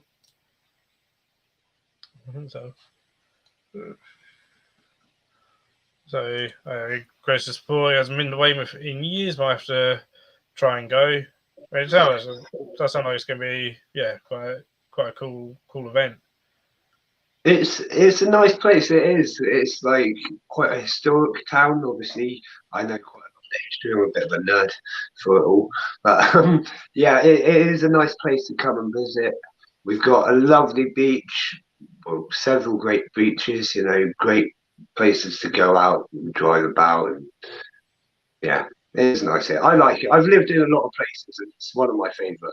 I've never actually been to Sheffield. I can say I've net. The other day I came to Nottingham, Nottingham. I can't even say it now. I came up there the other day, drove up, turned around, came back in the same day. Sort of like a trial run to know like how long it takes, how much fuel we're going to be using, and so on and so forth. That's the highest I've ever been in the country. So it's sort of an adventure coming to Sheffield and holding the event. And yeah, it's good. I'm sure I'm going to get lost. As long as I can find a Burger King or McDonald's or something like that, I'm a happy man. Yeah, plenty of those along the way. I tell you what, if you stop at the services of in the morning, a good breakfast is actually really good. Welcome break. Yeah. See, I think, like I say, we'll be coming up the day before, and judging from the last show, I probably won't be sleeping much during the night because I'm just so excited about it all. I'm like a little kid at Christmas, so yeah, I'll probably be on the hunt for food from very early in the morning. I mean, hopefully we've had us basically in the city centre. There should be plenty of food places around. Yeah. I mean, I think at the last show before we actually opened to traders or anything, we had McDonald's deliver us breakfast because at the last show it was a lot more hectic, and obviously I do have staff helping me at the shows. I plan it all myself. I have staff which help me at the shows, and we all needed some breakfast. We had been up since like 5:30 or something, and like, all right, McDonald's. And honestly, right, so I live on my little island. We don't have there's McDonald's and stuff over on the mainland, but we don't have anything like that here. We've got a couple of small takeaways. One of them is so bad I would never go there again. In fact, a couple of them are like that. But we don't have like Uber Eats or anything. So when I came to the city, to Bristol, my staff were like, "Oh yeah, if you want a taxi, you just type it into your phone." I was like, "What? What's this? What's this? Yeah, and they're like, "No, you can get food delivered to you. Look, you can get McDonald's." I was like, "What? This is just mind blowing." It was amazing. I absolutely love going to the city. Yeah, I enjoy it. Russell's asked, "What size is your versicolor?" Right, so literally, he's just molted. I'm so excited because I've been waiting and waiting. Like, I think he's in his third stage now. It's his second stage that, so he started once, he's molted this will be his second molt since I've had him, and he came as a sling. So I assume this is his third molt, maybe fourth. Is it still blue, is it? He's still fairly small, but yeah, I'm sure when he comes out, he'll be bigger than he was. Obviously, he's still hardening up at the minute and like curled up at the back. But yeah, I saw he went off his food for a few days, and I was like, oh, what's going on here? There's been a live waxworm like literally in his web for about 2 days, and he hasn't touched it. And then he's retreated into the back of his web for a day. I looked again this morning, and you can clearly see he is molting or has molted, and it's just sat next to the molt. So really happy with that. It takes like a day or so to harden up, doesn't it? So Sheffield is the 11th of February, yeah. And then as they get bigger, it takes longer. Yeah, that's it. Especially with the fangs. So like some of our big ones, you know, when they get big, like Agens or Ferrophoses or LPs and stuff, we'll sometimes leave them with a few weeks before we feed, just to make sure like Jay's little beasties with his Agen. I think he waited a good nearly like a month or so after molting before feeding it, because like an adult female thing.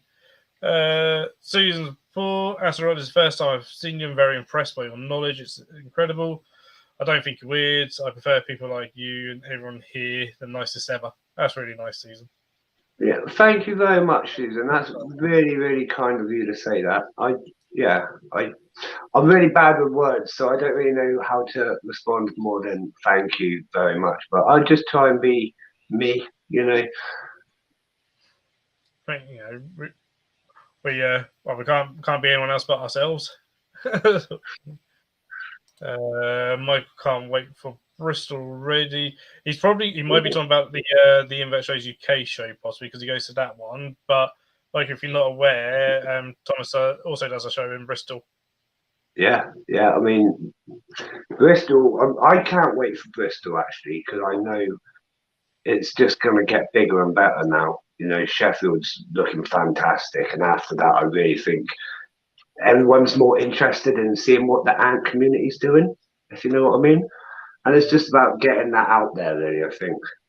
That's it. And it's something that definitely seems to be growing a lot. Sort of the ant, sort of the ant sphere. Mark used to fish Chesil Beach and cook the fish that he caught as soon as he caught it. Can't get any fresher than that. That's true. Can't get any fresher than that.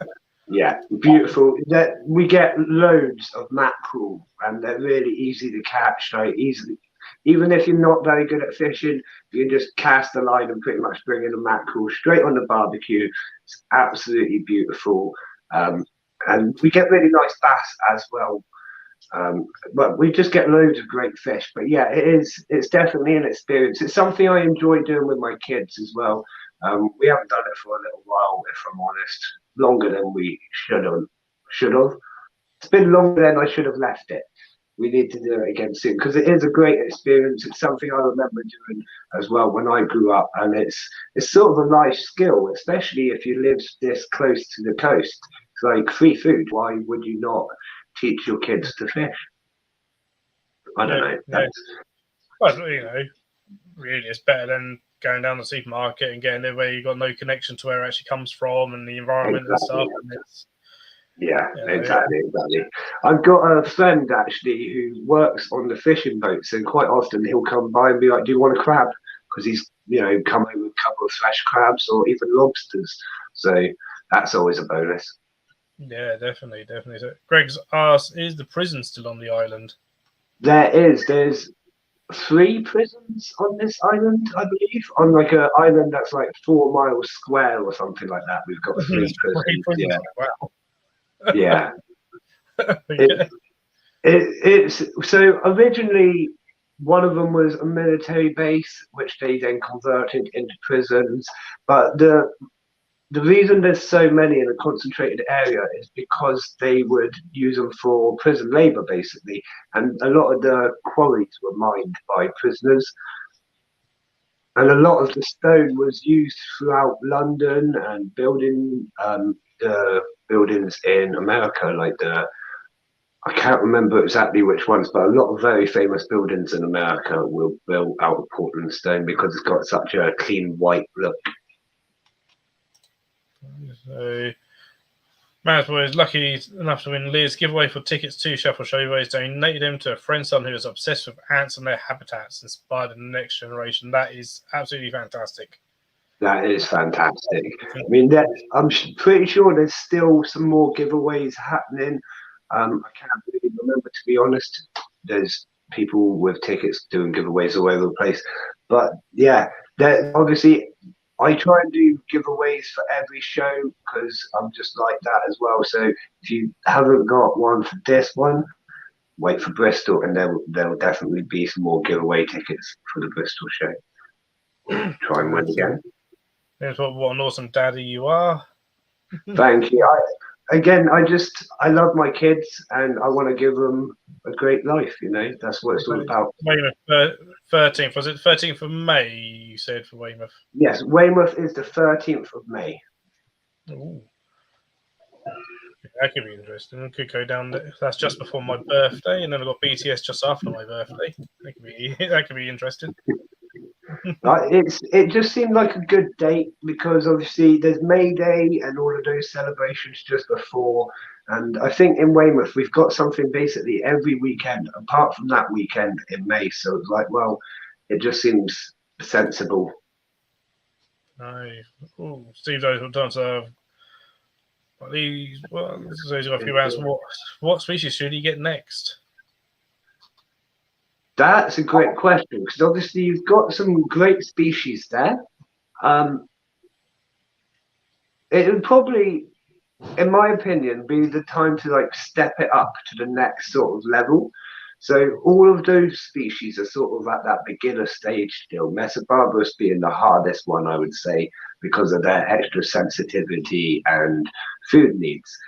But the next sort of stage is like your Camponotus, your Formicas, more exotic ants like your Polyrhacus dives and things like that. Maybe start to look at getting an exotic species. Maybe Camponotus nicobarensis, a good species for you.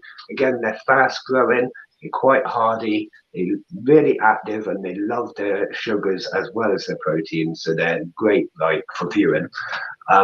But they're on the easier range of the exotic ants, which you need to maintain the temperature and humidity at the right environment. So, you know what I mean? You can get the feel of the exotic ants before diving into something a little bit harder again.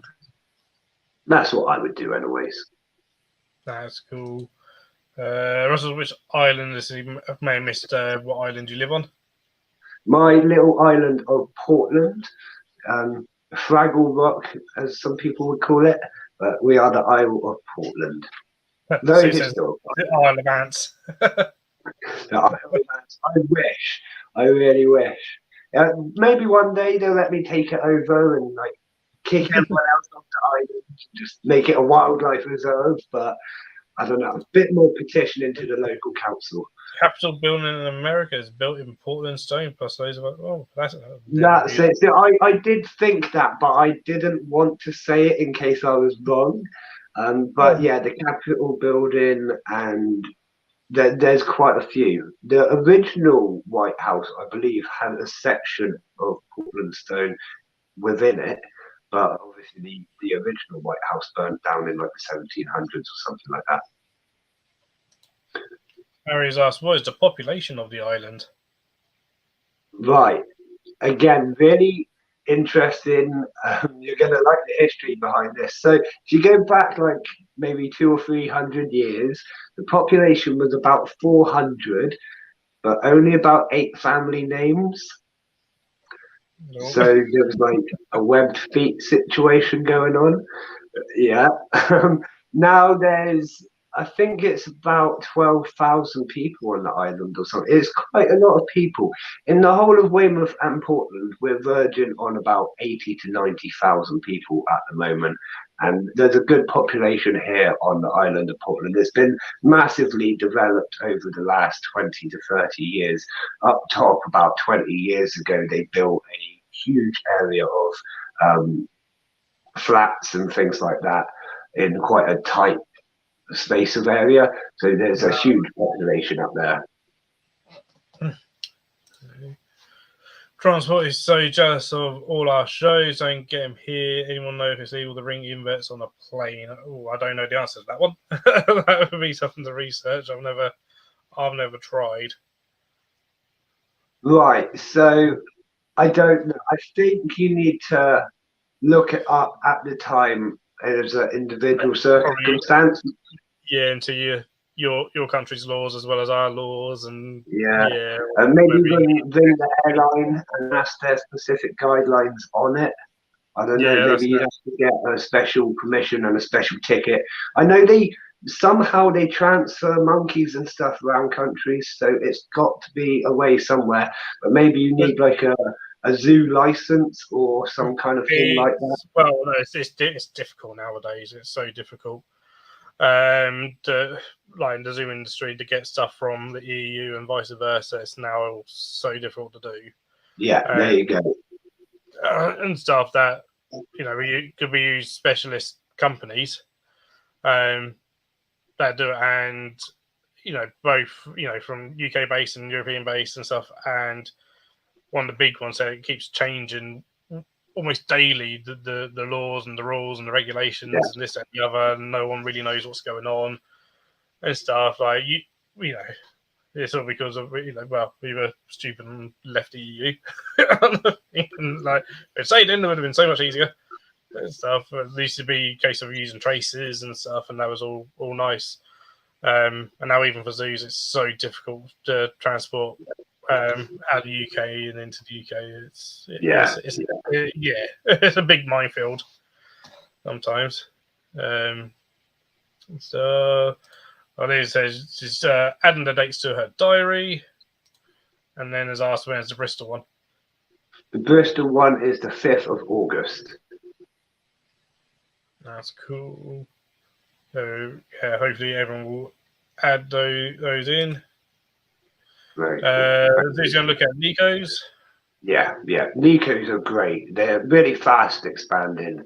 Compared to other Campanula species, it's really fast expanding. But yeah, great species. That's cool. Chris has lots of his ancestors and family were in and around Portland. That's nice. That's cool. Okay. Yeah, no, that's cool. Like I say, there is some really great history here. I honestly, I don't know if I fully believe the webbed feet thing, but it is a fact that there was inbreeding and stuff within the island. But again, really great, rich history, especially as it opened up towards the 1700s and they started building more on the island. A huge area of land up top was taken over by, I forget his name, but a baron, and he built his own castle, Pennsylvania Castle, and he actually started bringing in a lot of the tourism and things to the island as well, which obviously helped in its popularity and growth. No, everywhere's had things like that in the past. Stuff. Yeah, that's it. Hey, Abdul, hopefully I've pronounced your name correctly. Well, good. So, yeah, because just for trying to have to check with each airline. That's the best thing. Yeah, check with your airline, Trond. Yeah. Yeah, it's not something. Harry's asked, do my parents own crested geckos? They do, as does Victoria. Crested geckos and gargoyle geckos.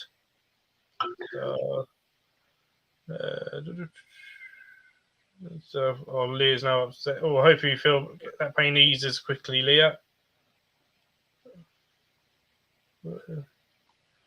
So I'm just reading the chat.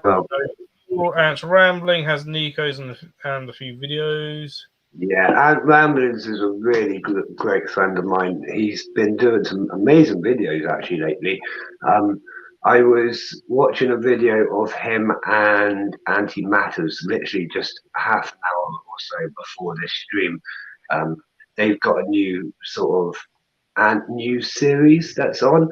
It's really great fun. He covers all the little different Ant videos that are out each week, and yeah, they sort of done a takeover tonight, so that was great fun. And again, a great channel if you are into ants. Definitely check it out. Great sport point is also one of the only places where the Germans actually took a stronghold in the Second World War. Yeah, yeah. I mean, it was built up and fortified, and yeah, it was one of the only places that actually got hit and attacked properly by the Germans. And in Weymouth, in fact, you can still see a lot of the bomb damaged areas of the town. Obviously, the bomb damaged buildings were replaced or whatnot. But quite interestingly, if you're walking about, you can see like buildings that should be there. So there's like a big gap, and then the building next to it will have a doorway halfway up, blocked up, and things like that. It's actually really interesting to see what places in Weymouth were struck. Completely missed all the industrial area. They basically hit near the beach. So you say that Ant-Man is not far from him, so have a look for Nico's After Seas. As your Seas is going to be good. Probably not likely to come Seas. It might be. I don't know if that's too far for you. It's in Kent Seas. The first show of the year.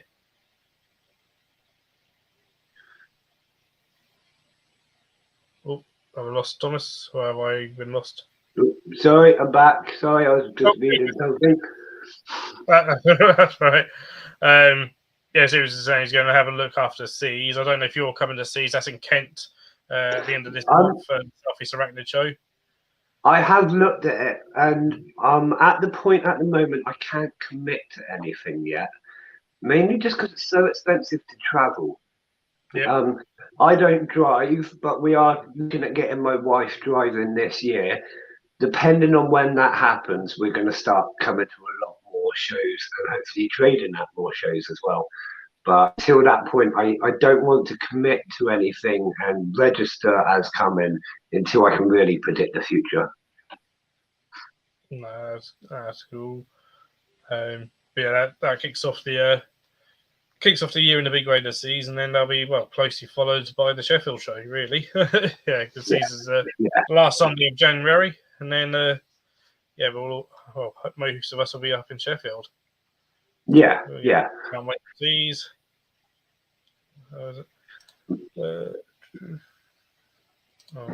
This one we go to Dublin and see bullet holes from 1916 Rising. Yeah, see, again, that's actually something I do want to do. I've got Irish heritage in me, and it's always been sort of I want to go over there and see Ireland for itself, basically. I have studied the rebellions and things like that and the reasons behind it, and I found it all very interesting, as I always find most things interesting. I'd love to see that because, like you say, you can still see it was so recent. You can still see that evidence of it. You can see where a lot of the executions were taking place and things like that, and the bombings, and yeah. So it would be sort of cool to go and almost pay respects to that as such, if that's the right word to use. Yeah. So it's all history, and it's important to remember history and stuff.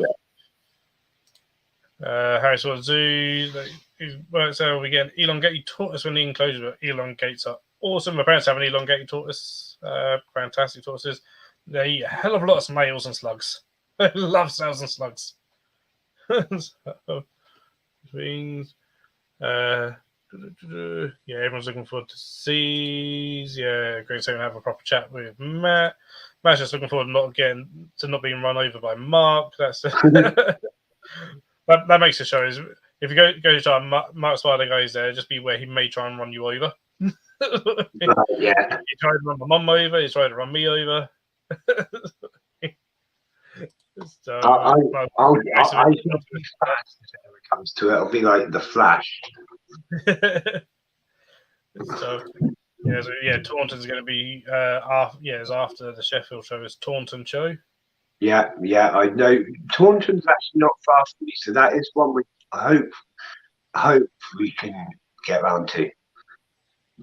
Yeah, Leo used to live in Ireland. Most of the till she was 22. Beautiful, though some rough areas. I mean, that's like everywhere. Yeah, that's it. That's it. I mean, everywhere's got a rough area, Yeah.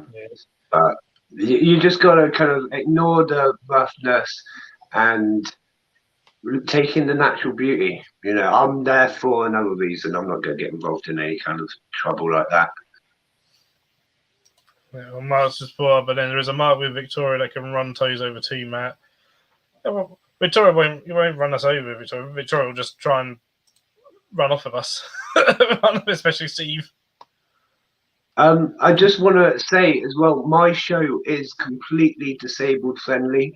We have separate access and elevators and everything like that for wheelchair users at the Sheffield event and the Bristol event as well. It is high on my agenda to cater for anyone in a wheelchair. My daughter is in a chair herself, so it is obviously high on my mind to make sure that's catered for. That's definitely something. So it's all pay on the door at Seas. So, yeah, pay on the door. My advice would say it does get quite cramped at Seas, though. Grace probably a better person to tell you what it's like going round there. I know a part of Victoria, she's in a wheelchair. She's not coming to Seas. She's busy that weekend anyway. So she's away in Scotland that weekend. But you can get quite busy in Seas. Oh, Greg's off. Night, Greg. No, but yeah, she'll steal your limbs. Yeah, Victoria. If you ever meet Mark and Victoria's lovely. She his Victoria. My Victoria's lovely as well, but she will try and steal your limbs. You wouldn't want mine. So, that's what everyone for the most part are bringing with people who are in wheelchairs, etc. So, Yeah. I don't know, over the past, I don't know, yeah, maybe the last sort of year or so, it's definitely got, the shows have definitely got better for disabled access, in my opinion. There's only, which is fantastic, and stuff, and even though shows become more and more inclusive and stuff with everyone, which again is what we need. Oh, there we go. Yeah, goes for yes, these can be crammed and quite hard to get around, but pretty good at making room for everyone. That's fantastic. You need like big horn. Beep beep. Yeah. So all I've been to Victoria have been fine. So Puppet TSS sometimes hard to get in front of the whole time. Yeah. Yeah. Yep. Night, Greg. Take care. Cheers for popping on. I was just saying that in Kent, I'm sure we can get to a few more shows. So yeah, no, that's fantastic to hear. So they said her arms will never recover from love of Victoria. She's awesome and loves yeah. If you meet my Victoria, Victoria's smile is infectious there. So that's brilliant. We've got 3 shows that they're doing. None of them disabled friendly, which is absolutely fantastic. To hear and stuff. And you got various ant traders and other invert traders and speakers and workshops. So it sounds like that they're going to be sort of different to all the other shows that we tend to go to, the invert shows and the IHS shows and BTS and stuff. But stuff like that's again interesting to see. I mean, I love going to like lectures and talks and stuff. So some of the things I went to a tiny little insect show. It was at Nottingham Trent University, absolutely tiny, and they had a few talks on, and went to one, and that was all on insects in the army. Okay. Like an army major that's an entomologist, so he's like, we have that. They have an entomology corps within the army. Right. Cool. and like set up an entomology tent whenever they go out on tours and stuff. Yeah. And was going on all the history of like studying various insects and stuff for warfare and stuff, which is like that's super interesting. Like that's very cool. I like that. And stuff. And it's like, yeah, and I think it was like a major or something. I think anyway, but yeah, in the British Army and stuff. And I was like, okay, that didn't expect that one. Yeah, no, definitely. Because it was tiny. Yeah, like I said, it was a tiny little insect show. There was two livestock traders that included me. and there was two livestock traders, and then there was like the RSPB were there and Wildlife Trust were there and stuff. It was that sort of thing, various charities and stuff, and some of the people. And then they had a few different talks on, and that was one of the ones that me and a friend went to see because he was sort of in the army as well, or wanted to be in the army, and then that was just super interesting. That was something I'd never really thought about. I love things like that. Like it's just nice to hear what other people are experiencing. As you can tell, I just take things in, and I love to learn. I love to listen to history and stories, and anything like that. That's awesome, Susan. So as soon as just around the corner from Seas, so she can get a taxi there without a bank loan. That's all I think. So, what's sort of next for Ants on a Rock? And you've got the shows and stuff. You've got your YouTube channel. What's up and coming? So we've got a few things in the plans. Mainly just expanding on what we're doing. To be honest, we hold our chat show obviously live twice a week. We're trying to sort of do a revamp on the chat show. Now it's been going for a whole year. We know sort of the things that we're failing on. We want to bring in some more amazing people for interviews. Oh, the tanks are turning up behind me. That's on auto timer. We want to make that just a better show again. Improve it technology-wise and just all round make that a better show. Our events, we're doing these 3 events. We're starting to plan 2024 already. Possibly even bigger than 2023, just because of the way it's sort of going. We might be adding a 3rd stage or something like that. So there's a lot of things happening in the background in that sense, talking with my committee that I put together and seeing what is sensible to sort of move ahead with. Because if you just let me loose, I would just go 100 miles an hour, book like the biggest venue in the world, but it's just not feasible. But that's just me. And then on the shop, we've got a lot of new products being developed, new ants coming in from exotic ants coming in, new nest ranges, and new food products. Without saying too much, we've got some really cool new products that I've been developing over the last few months with the local college and some other people and a catering group, just to really get a good balance of experience rather than just myself seeing what I can do. And we've come up with some really interesting products. We will be probably starting to sell them at the events before they go onto the online market. Probably going to be giving away lots of free samples as well, just to see how it's sort of taken on, because a lot of our new products are things that have never been done before by anyone. That's good.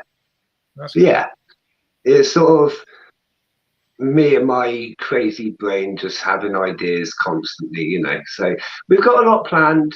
We're hoping 2023 is sort of our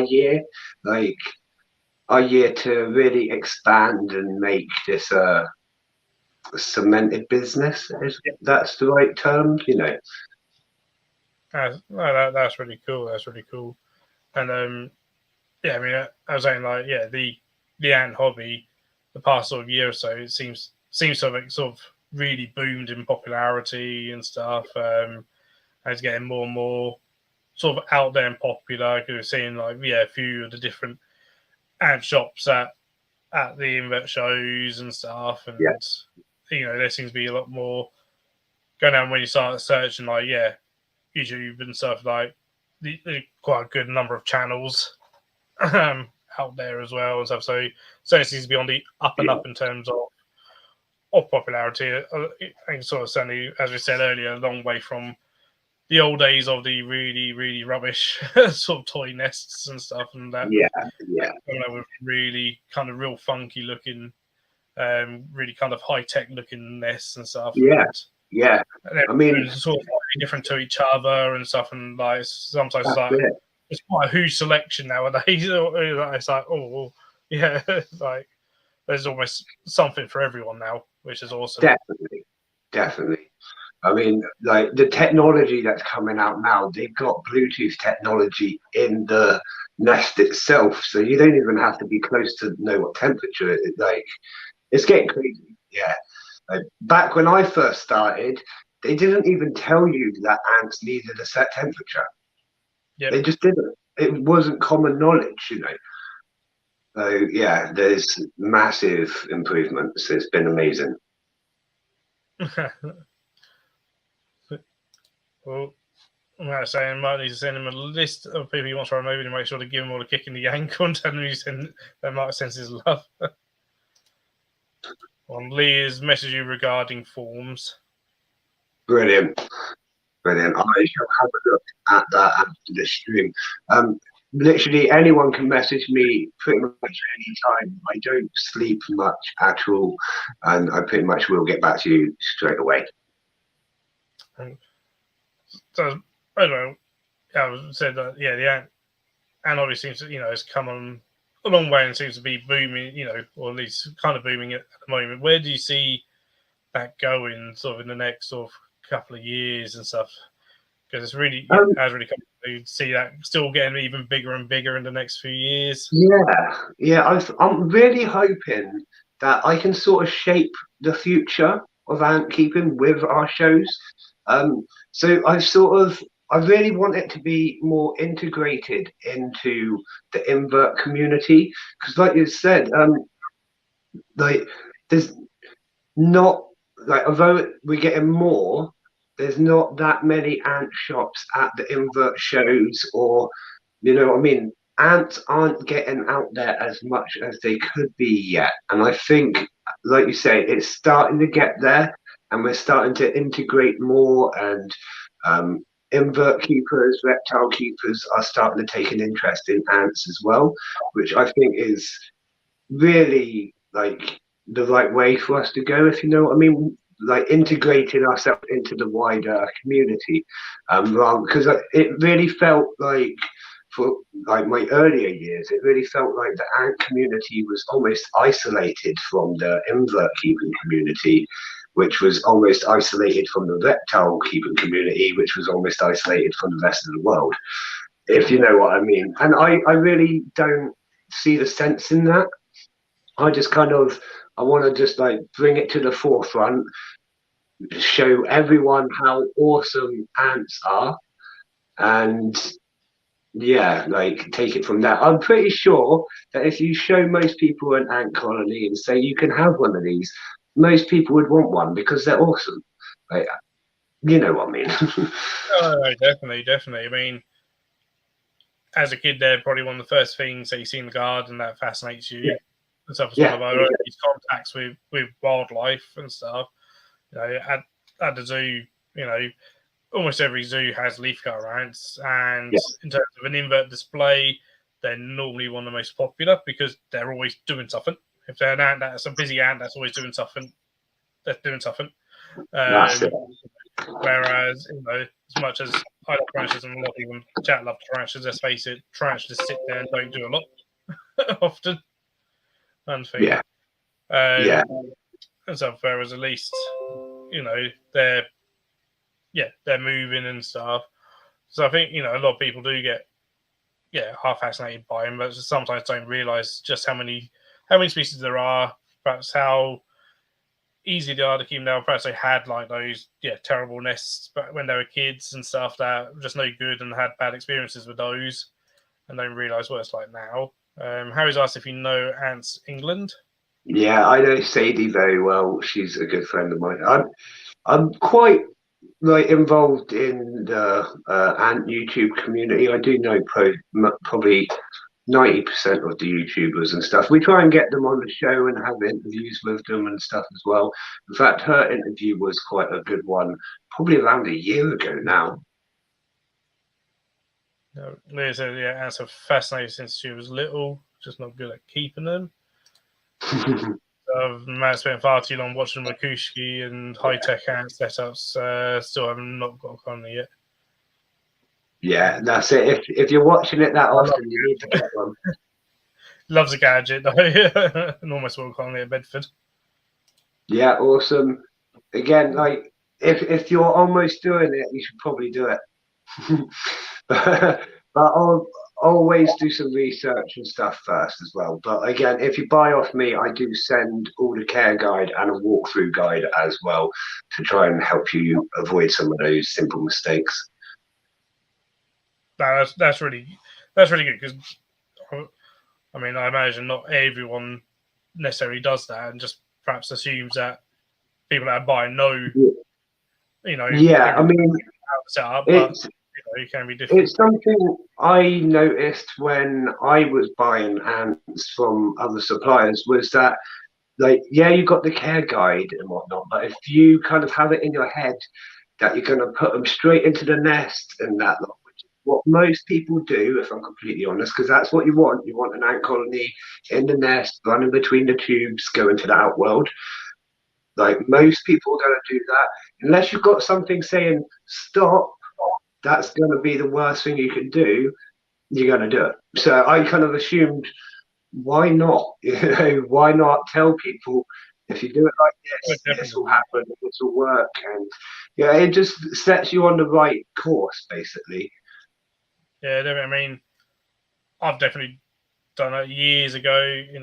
Certainly by the end, I bought a colony of Lasius and with an SM, basically was told, yep, just open up the test tube straight away, stick them in there, and then go in and, and then now it's like, that's why they didn't do well. I think they had too much space.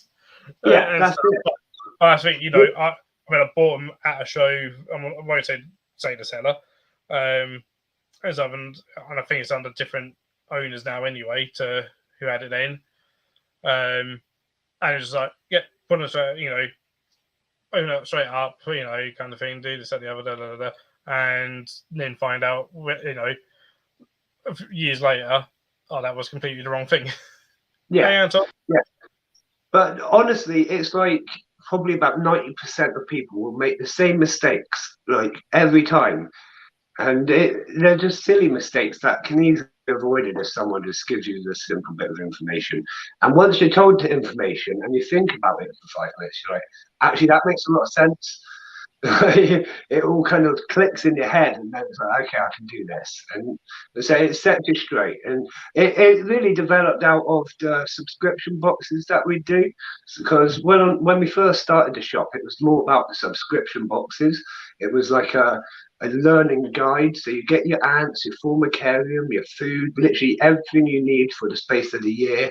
And you get a monthly guide sent out, written by me personally every month. It tells you what to do, how to develop your feeding schedule, gives you lots of extra information, teaches you different ways of keeping the ants, like different styles of formicarium and stuff. And it's a whole learning experience rather than just buying ants and saying thank you very much. You're literally, I stay with you for the year, right into you, telling you how to do it. And it really developed out of that I felt like, although these shorter guides don't go the whole year, they're more like 3 months, it does set you on that right path to sort of go, hang on, I don't know what I need to know, I'm going to do a bit more research, anything I can do to help, basically. I like that. Mass Boy is going to tell us Mrs. at Thomas Somitu and hashtag blame ants on the rock. That's fine. That's fine. So we've got hashtag blame Scott's inverts now. Hashtag blame Ants on the Rock. So I thought the only thing that put him off a little was a hibernation part. Definitely need to research far more. Yeah. See, only certain ants hibernate, European species mainly. Mesobarbarus are actually one which only half the species will hibernate because they come from the warmer areas like southern Spain and Greece. You'll find some of them will hibernate, some of them won't. It's really colony to colony sort of dependent. My Mesobarbarus haven't hibernated at all, and they're absolutely fine. They haven't slowed down because quite often they think if you force a colony not to hibernate, which would naturally hibernate, it might have a detrimental effect on the queen's laying abilities in the future years as she gets more tired. But we haven't really found that with the Mesobarbarus because they have naturally got that ability to not hibernate. Yeah, no, that's fair enough. O'Hara says he can't keep ants because he doesn't know anything about keeping them. That's fair enough. Harry, if you send me a message, I can talk to you for hours about keeping ants. I can assure you you'd leave knowing all sorts of stuff. And if it's something that does interest you, there's lots of information out there nowadays, which is fantastic. Obviously, what his Mesobarbarus majors are out and about, but the rest haven't left the test tube. Yeah, that's kind of about right. So the majors are obviously the manpower of the colony, the strength of the colony as such. They will go out if there's any perceived threat or larger cutting work to be used, basically. You quite often won't see them in the feeding times until some of the larger seeds are found. And then you'll see the smaller workers will tend to drag the majors over or try and take the food back to a major to be processed. It's actually really interesting. The major workers don't tend to come about till about the second or third generation of ants to be bred from your queen. But the younger ants, so the older ants, the ones that are born first, are actually going to be the ones that are coming out and foraging, and the younger ants tend to be the ones that stay with the queen. It's not that they're born into a job role. Their job role actually changes as their lifespan carries on.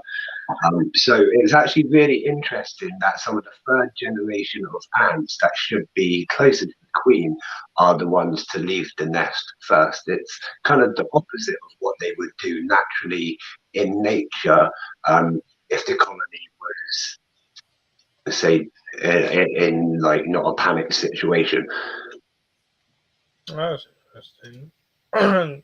He says majors. He's only got 2 majors. Yeah, no, that's about right. You get more as the colony grows. So about every 10 workers or so, you'll get another major.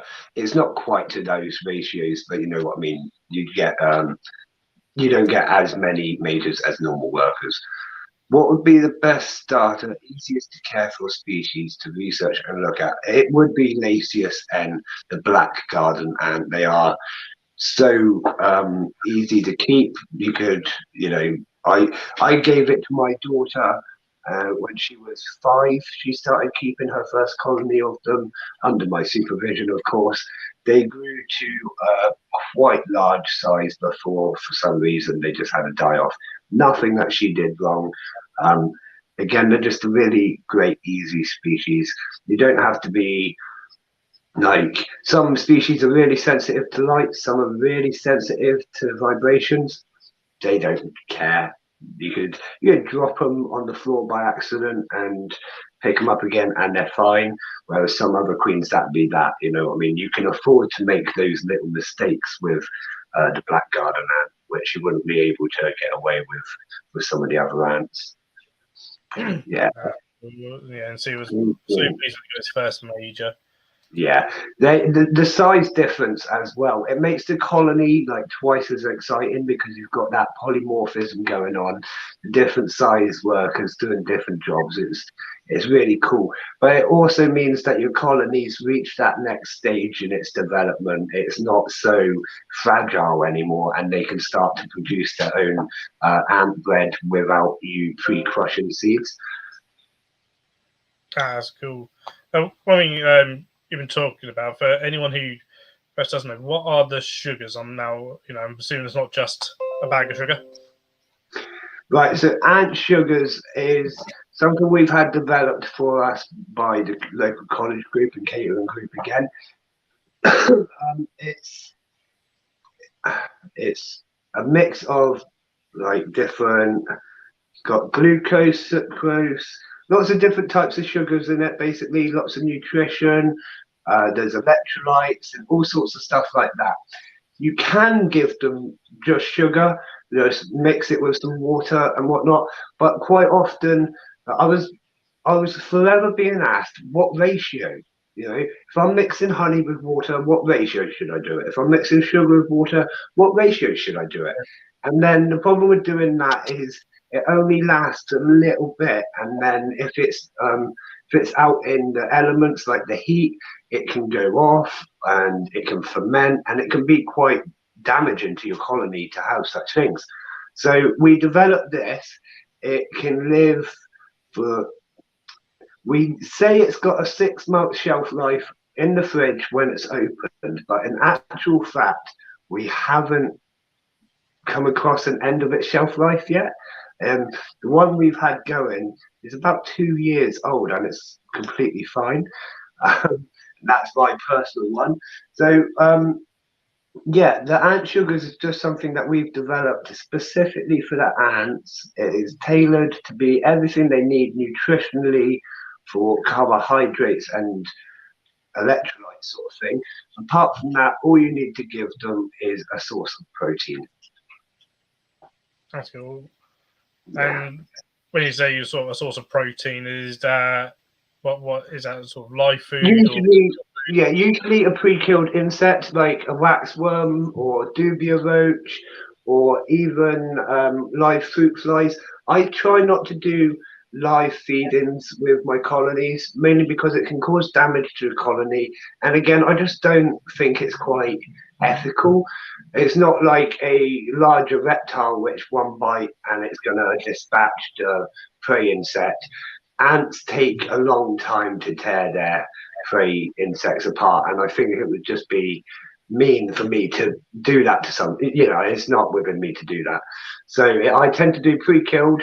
I always tend to dip it into boiling water for a few seconds as well to kill any mites and anything that could be on it. Just again, you don't want to risk that with your ant colonies. And then yeah, simple as that. Cool. Steve's brother put some sugar snaps in his vape before his vape fluid. He couldn't stop coughing. Yeah, I wouldn't recommend doing that. I can. Would it work? I don't even know how it would react, to be honest. It probably wouldn't do right. Yeah, it would sizzle a lot, I imagine. I have heard of people using it in icing and cakes because it is completely human safe as well. It's basically colouring and flavouring and sugar. So yeah, it's really cool. People have been using it in cakes. Yeah. What I used to sell as apparently like big animal displays and stuff, and I used to buy in big boxes of beetle jellies, or the jelly pots, from Belgium, and they said that someone bought some, and they thought they were like jelly shots, and ate them straight there and then themselves, and then came back for some more, and they must have tasted nice. I've never actually tasted the beetle jelly, but well, whatever. No, I've never tasted it, but it can't be too bad, I suppose. So I mean, they must have liked them because they came back from. Well, at least they didn't go for the lactic acid flavored one, I suppose. But because that probably wouldn't taste nice. Yeah, the coil. Burnt the coil. Yeah, I imagine it did. Yeah. Probably not the best thing to be sticking in the vape. So as I was catching your stream the other night, and you say that with the sugars, they actually use those with various other inverts, not just the ants, and that some others are. So The beetles absolutely go nuts for them. I have darkling beetles and things like that. They go nuts for the sugars as well. The isopods, pretty much anything that likes a bit of sugar or nectar will really enjoy these sugars. The leaf cutter ants actually don't require, well, right, that's not the right word. Leaf cutters, you wouldn't naturally go give them a lot of sugar in captivity because they get basically everything they need from the leaf. But whilst cutting leaves in the wild, they would naturally take in a lot of the sap from the leaves. So as I've pulled the leaves out of the ground, the sap's naturally started to decay and they're not getting that high grade sap that they require. So we give them a little top up with these ant sugars again, and it is pretty much exactly what they need, that high end, high grade sugar sap sort of stuff. Yeah, no, occasionally with mine, every now and then, it's like maybe once to twice a month at tops, I'll like put some fruit in for them.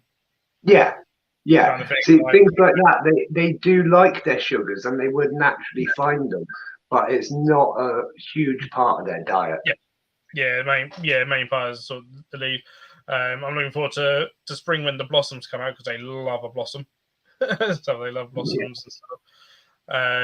But yeah, every now and then, I mean, the other day I brought in a tangerine cut in half in for them. They'll cut the whole thing down. Yeah. They'll get all the peel as well and stuff. Yeah. Very impressive. And but it's certainly not the main thing they go for at all. So it's in sort of zoos where we'll do gimmicky stuff every now and then. I'll put like my car's not quite big enough to do this yet. I used to do with the Atta. I thought cake decorations in. Yeah. So like your little sugar love hearts and stuff for Valentine's Day, and you get photos or videos of them carrying sugar love hearts, or done same for Halloween, cool. Like little sugar ghosts and stuff. There's a little gimmicky thing that's like because again it's just sugar and stuff, and they'll add a little bit. They'll add a little bit of it to the fungus, so it's not like super loads of it and stuff to. And so, and if they don't want it, they know what they're doing, and they don't touch it. If they're they literally do not touch it if they don't want it. Yeah, they know what they want. And so, and see, is just what does leafcutter fungus need? Sugars? No, the fungus just needs leaves. They process the leaves into like a mush, and then they place it upon the fungus for the fungus to grow and spread that way. It's actually the sugars, carbohydrates are actually taken in directly by the worker ants and used as energy. Like Russell, cheers for joining. So, yeah, that's when. My work. Often, what people don't realise with like the leaf cutters is that they're not eating the leaves, so they're eating fungus. That they're farming their food. Stuff. Yeah, like I said earlier, they don't actually eat the leaves themselves, but they do take in the nectar from the leaf, which a lot of people don't realise as well. So these leaf cutters are so cool, but too advanced for him at the moment. Yeah, it's one of them. I held off for a very long time. I only got them this year, and I've been keeping ants a very, very long time. But again, it's just one of them, like, if you feel confident, when you feel confident, take that plunge. And there is support out there to help you. I mean, I'm here, but there is a leaf cutter group for people with leaf cutters, and there is more support and better technology now, making it easier to keep leaf cutters. Yeah, definitely. And there's I've never posted any, but there's a great leaf cutter ant group on WhatsApp. Exactly. Yeah, exactly that one. Yeah, I'm in that. I just haven't posted on that. Same here. Yeah. It's one of those ones you open and like, oh my god, there's 2,000 messages. What's going on? Yeah. Whoa. Okay. Join it. Because it's Ant Stevie that set up, isn't it? I think if it's Ant Stevie that set up or whatever, he was like, I've got a Leaf Rank group if you want to join it, but people are just very active. You may want to mute it and stuff. And I see, like, having to mute the whole time because otherwise you're fucking buzzing literally all day, basically 24/7. All day, all day. But it's great to have that technology and that kind of thing with it. That helps with them. That there is that support out there from various keepers. Yeah. So, which is fantastic. And really, see with the leaf cuts, from my experience, is just make sure your temperatures are right, because you go things like, well, if they reach like 30 degrees, that sterilizes the female. Yeah, if you reach 30 degrees, you're done. Yeah. Which, believe me, when we had that 40-degree day, I was panicking. Yeah, I bet. Yeah. I was panicking so bad in my invert build and at work, because I was like, it's really well insulated and there's heating on in there and stuff, and it's like, oh my god, I was literally placing blocks of ice around the enclosure. Yeah, I know. I know someone who's got like a water cooling system from the computer, and they've built that around it, so that might have to happen this year.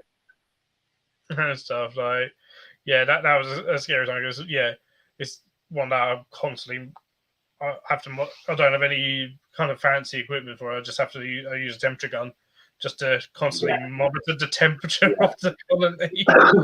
So just to make sure this does not go above or there's a radiator behind them. If it goes under, that we can turn on very quickly and stuff. That was a nightmare when it's like, cold days are fine because it's really well insulated building and it really doesn't go that low, but the hot day was like, oh my god. Yeah. The hot days are harder to handle. Oof. So imagine what sort of fluctuations do they cope with then? There's very minimal. Either way, very, very little. Yeah. And so that's because the way that we tend to keep the colony is very different to how they are in the wild. In the wild, they're underground where it's a stable temperature. Yeah. So you're trying to sort of do that. Leah's going around to have the kids for the 11th of February. That's awesome, Leah. So you can buy cores for axolotl tanks. Should be able to make them into an ant cooling system. That's interesting. I don't know if that would work, because that's a water cooler, so it just cools the water. I think is what he's on about. I know, but okay, I'll have to have a look at that. I mean, he's talking about an aquarium cooler, so it keeps the water cold. Yeah. Don't know. So, I think really, depending on the size of economy, air conditioning. Air conditioning unit in the room. Sort of thing or something. Hey. So, does anyone else have any other questions for Thomas regarding his answer or anything? Have you gone longer than I thought we would do? It's already gone 10:30 already. Doesn't feel like it at all. No, it doesn't. It just goes to it. It feels like 9 o'clock, not 10:30, which is fantastic. So, does anyone else have any questions at all? I think we covered. That's good. Actually, that's a good point, man. A lot of lost wide on the ground for more safe. 10 fucking doing fluctuations wise. So no, it's a good point, actually, Matt. Really good point. I think it's not necessarily the ants that really struggle, although they do struggle with drying out quite. It's more the brood. The brood development needs to be under a set environment, and that's, I think, the difference between tarantulas and ants, if you know what I mean. Ants are constantly producing that brood, whereas tarantulas, I suppose, it's more just their living conditions.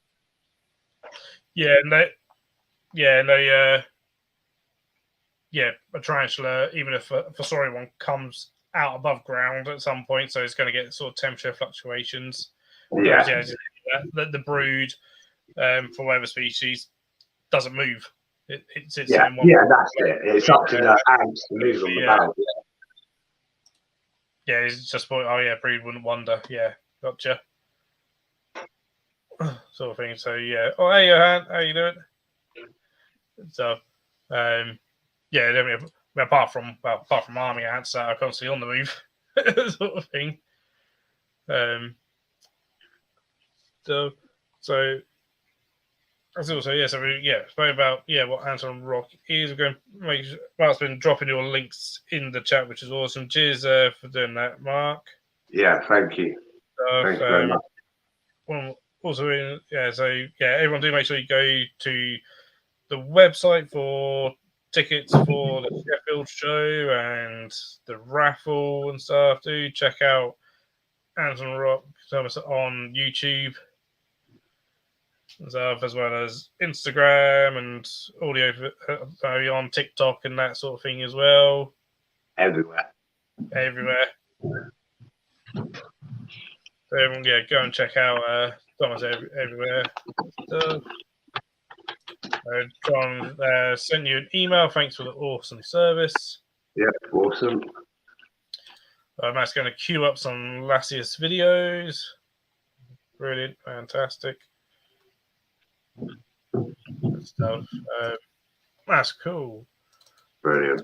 Oh yeah, I think if you can make Sheffield, that's on the 11th of February. I'm totally looking forward to it. I know Leah's looking forward to it as well. I'll certainly be doing I'll probably most certainly film the show and put that out and stuff, and hopefully I'll get even more people interested in it for future events. Yeah, thank you. And stuff, and it's just going to be hopefully a good day all in all, and hopefully might be able to make some of the others. I think also tell Victoria about Weymouth. She's probably going to say, "Oh, we need to go," sort of thing, probably. So sounds cool. So yeah, unless there's anything else, I'll probably perhaps shut down. Oh yeah, Leah's going to film the show. Brilliant, thank you. Filming and stuff, fantastic. I think the more we can get the word out there as a community, hopefully the more people will hear about it and sort of come along and stuff. And that's what it's all about, really, isn't it? It's, at the end of the day, your quality shows on for us. The least we can do is try and get the word out there about it a bit more. I appreciate it. And stuff. Which one of the reasons that I wanted to join it in January to kind of hopefully build a bit of hype for the show and stuff, and get out there to some people that perhaps haven't heard of it. And stuff. There we go. Really brilliant stream. Got to join late. Great job, Thomas, as always. Very entertaining and informative. Cheers, Matt. Cheers for joining. Thank you. As well. I think we'll end it there. So cheers for joining, everyone. Thanks, Thomas, for coming. We'll have to have it on again at some point, no doubt. And stuff. Let's have to talk more about shows, especially perhaps either prior to other ones or whatever, or even perhaps towards the end of the year or something of how the shows have been and stuff. Hopefully there will be hopefully all be a great success and stuff. Everyone go and check out Ants on the Rock. I'll see everyone again next week. So, right. Okay. Night, everyone. Night.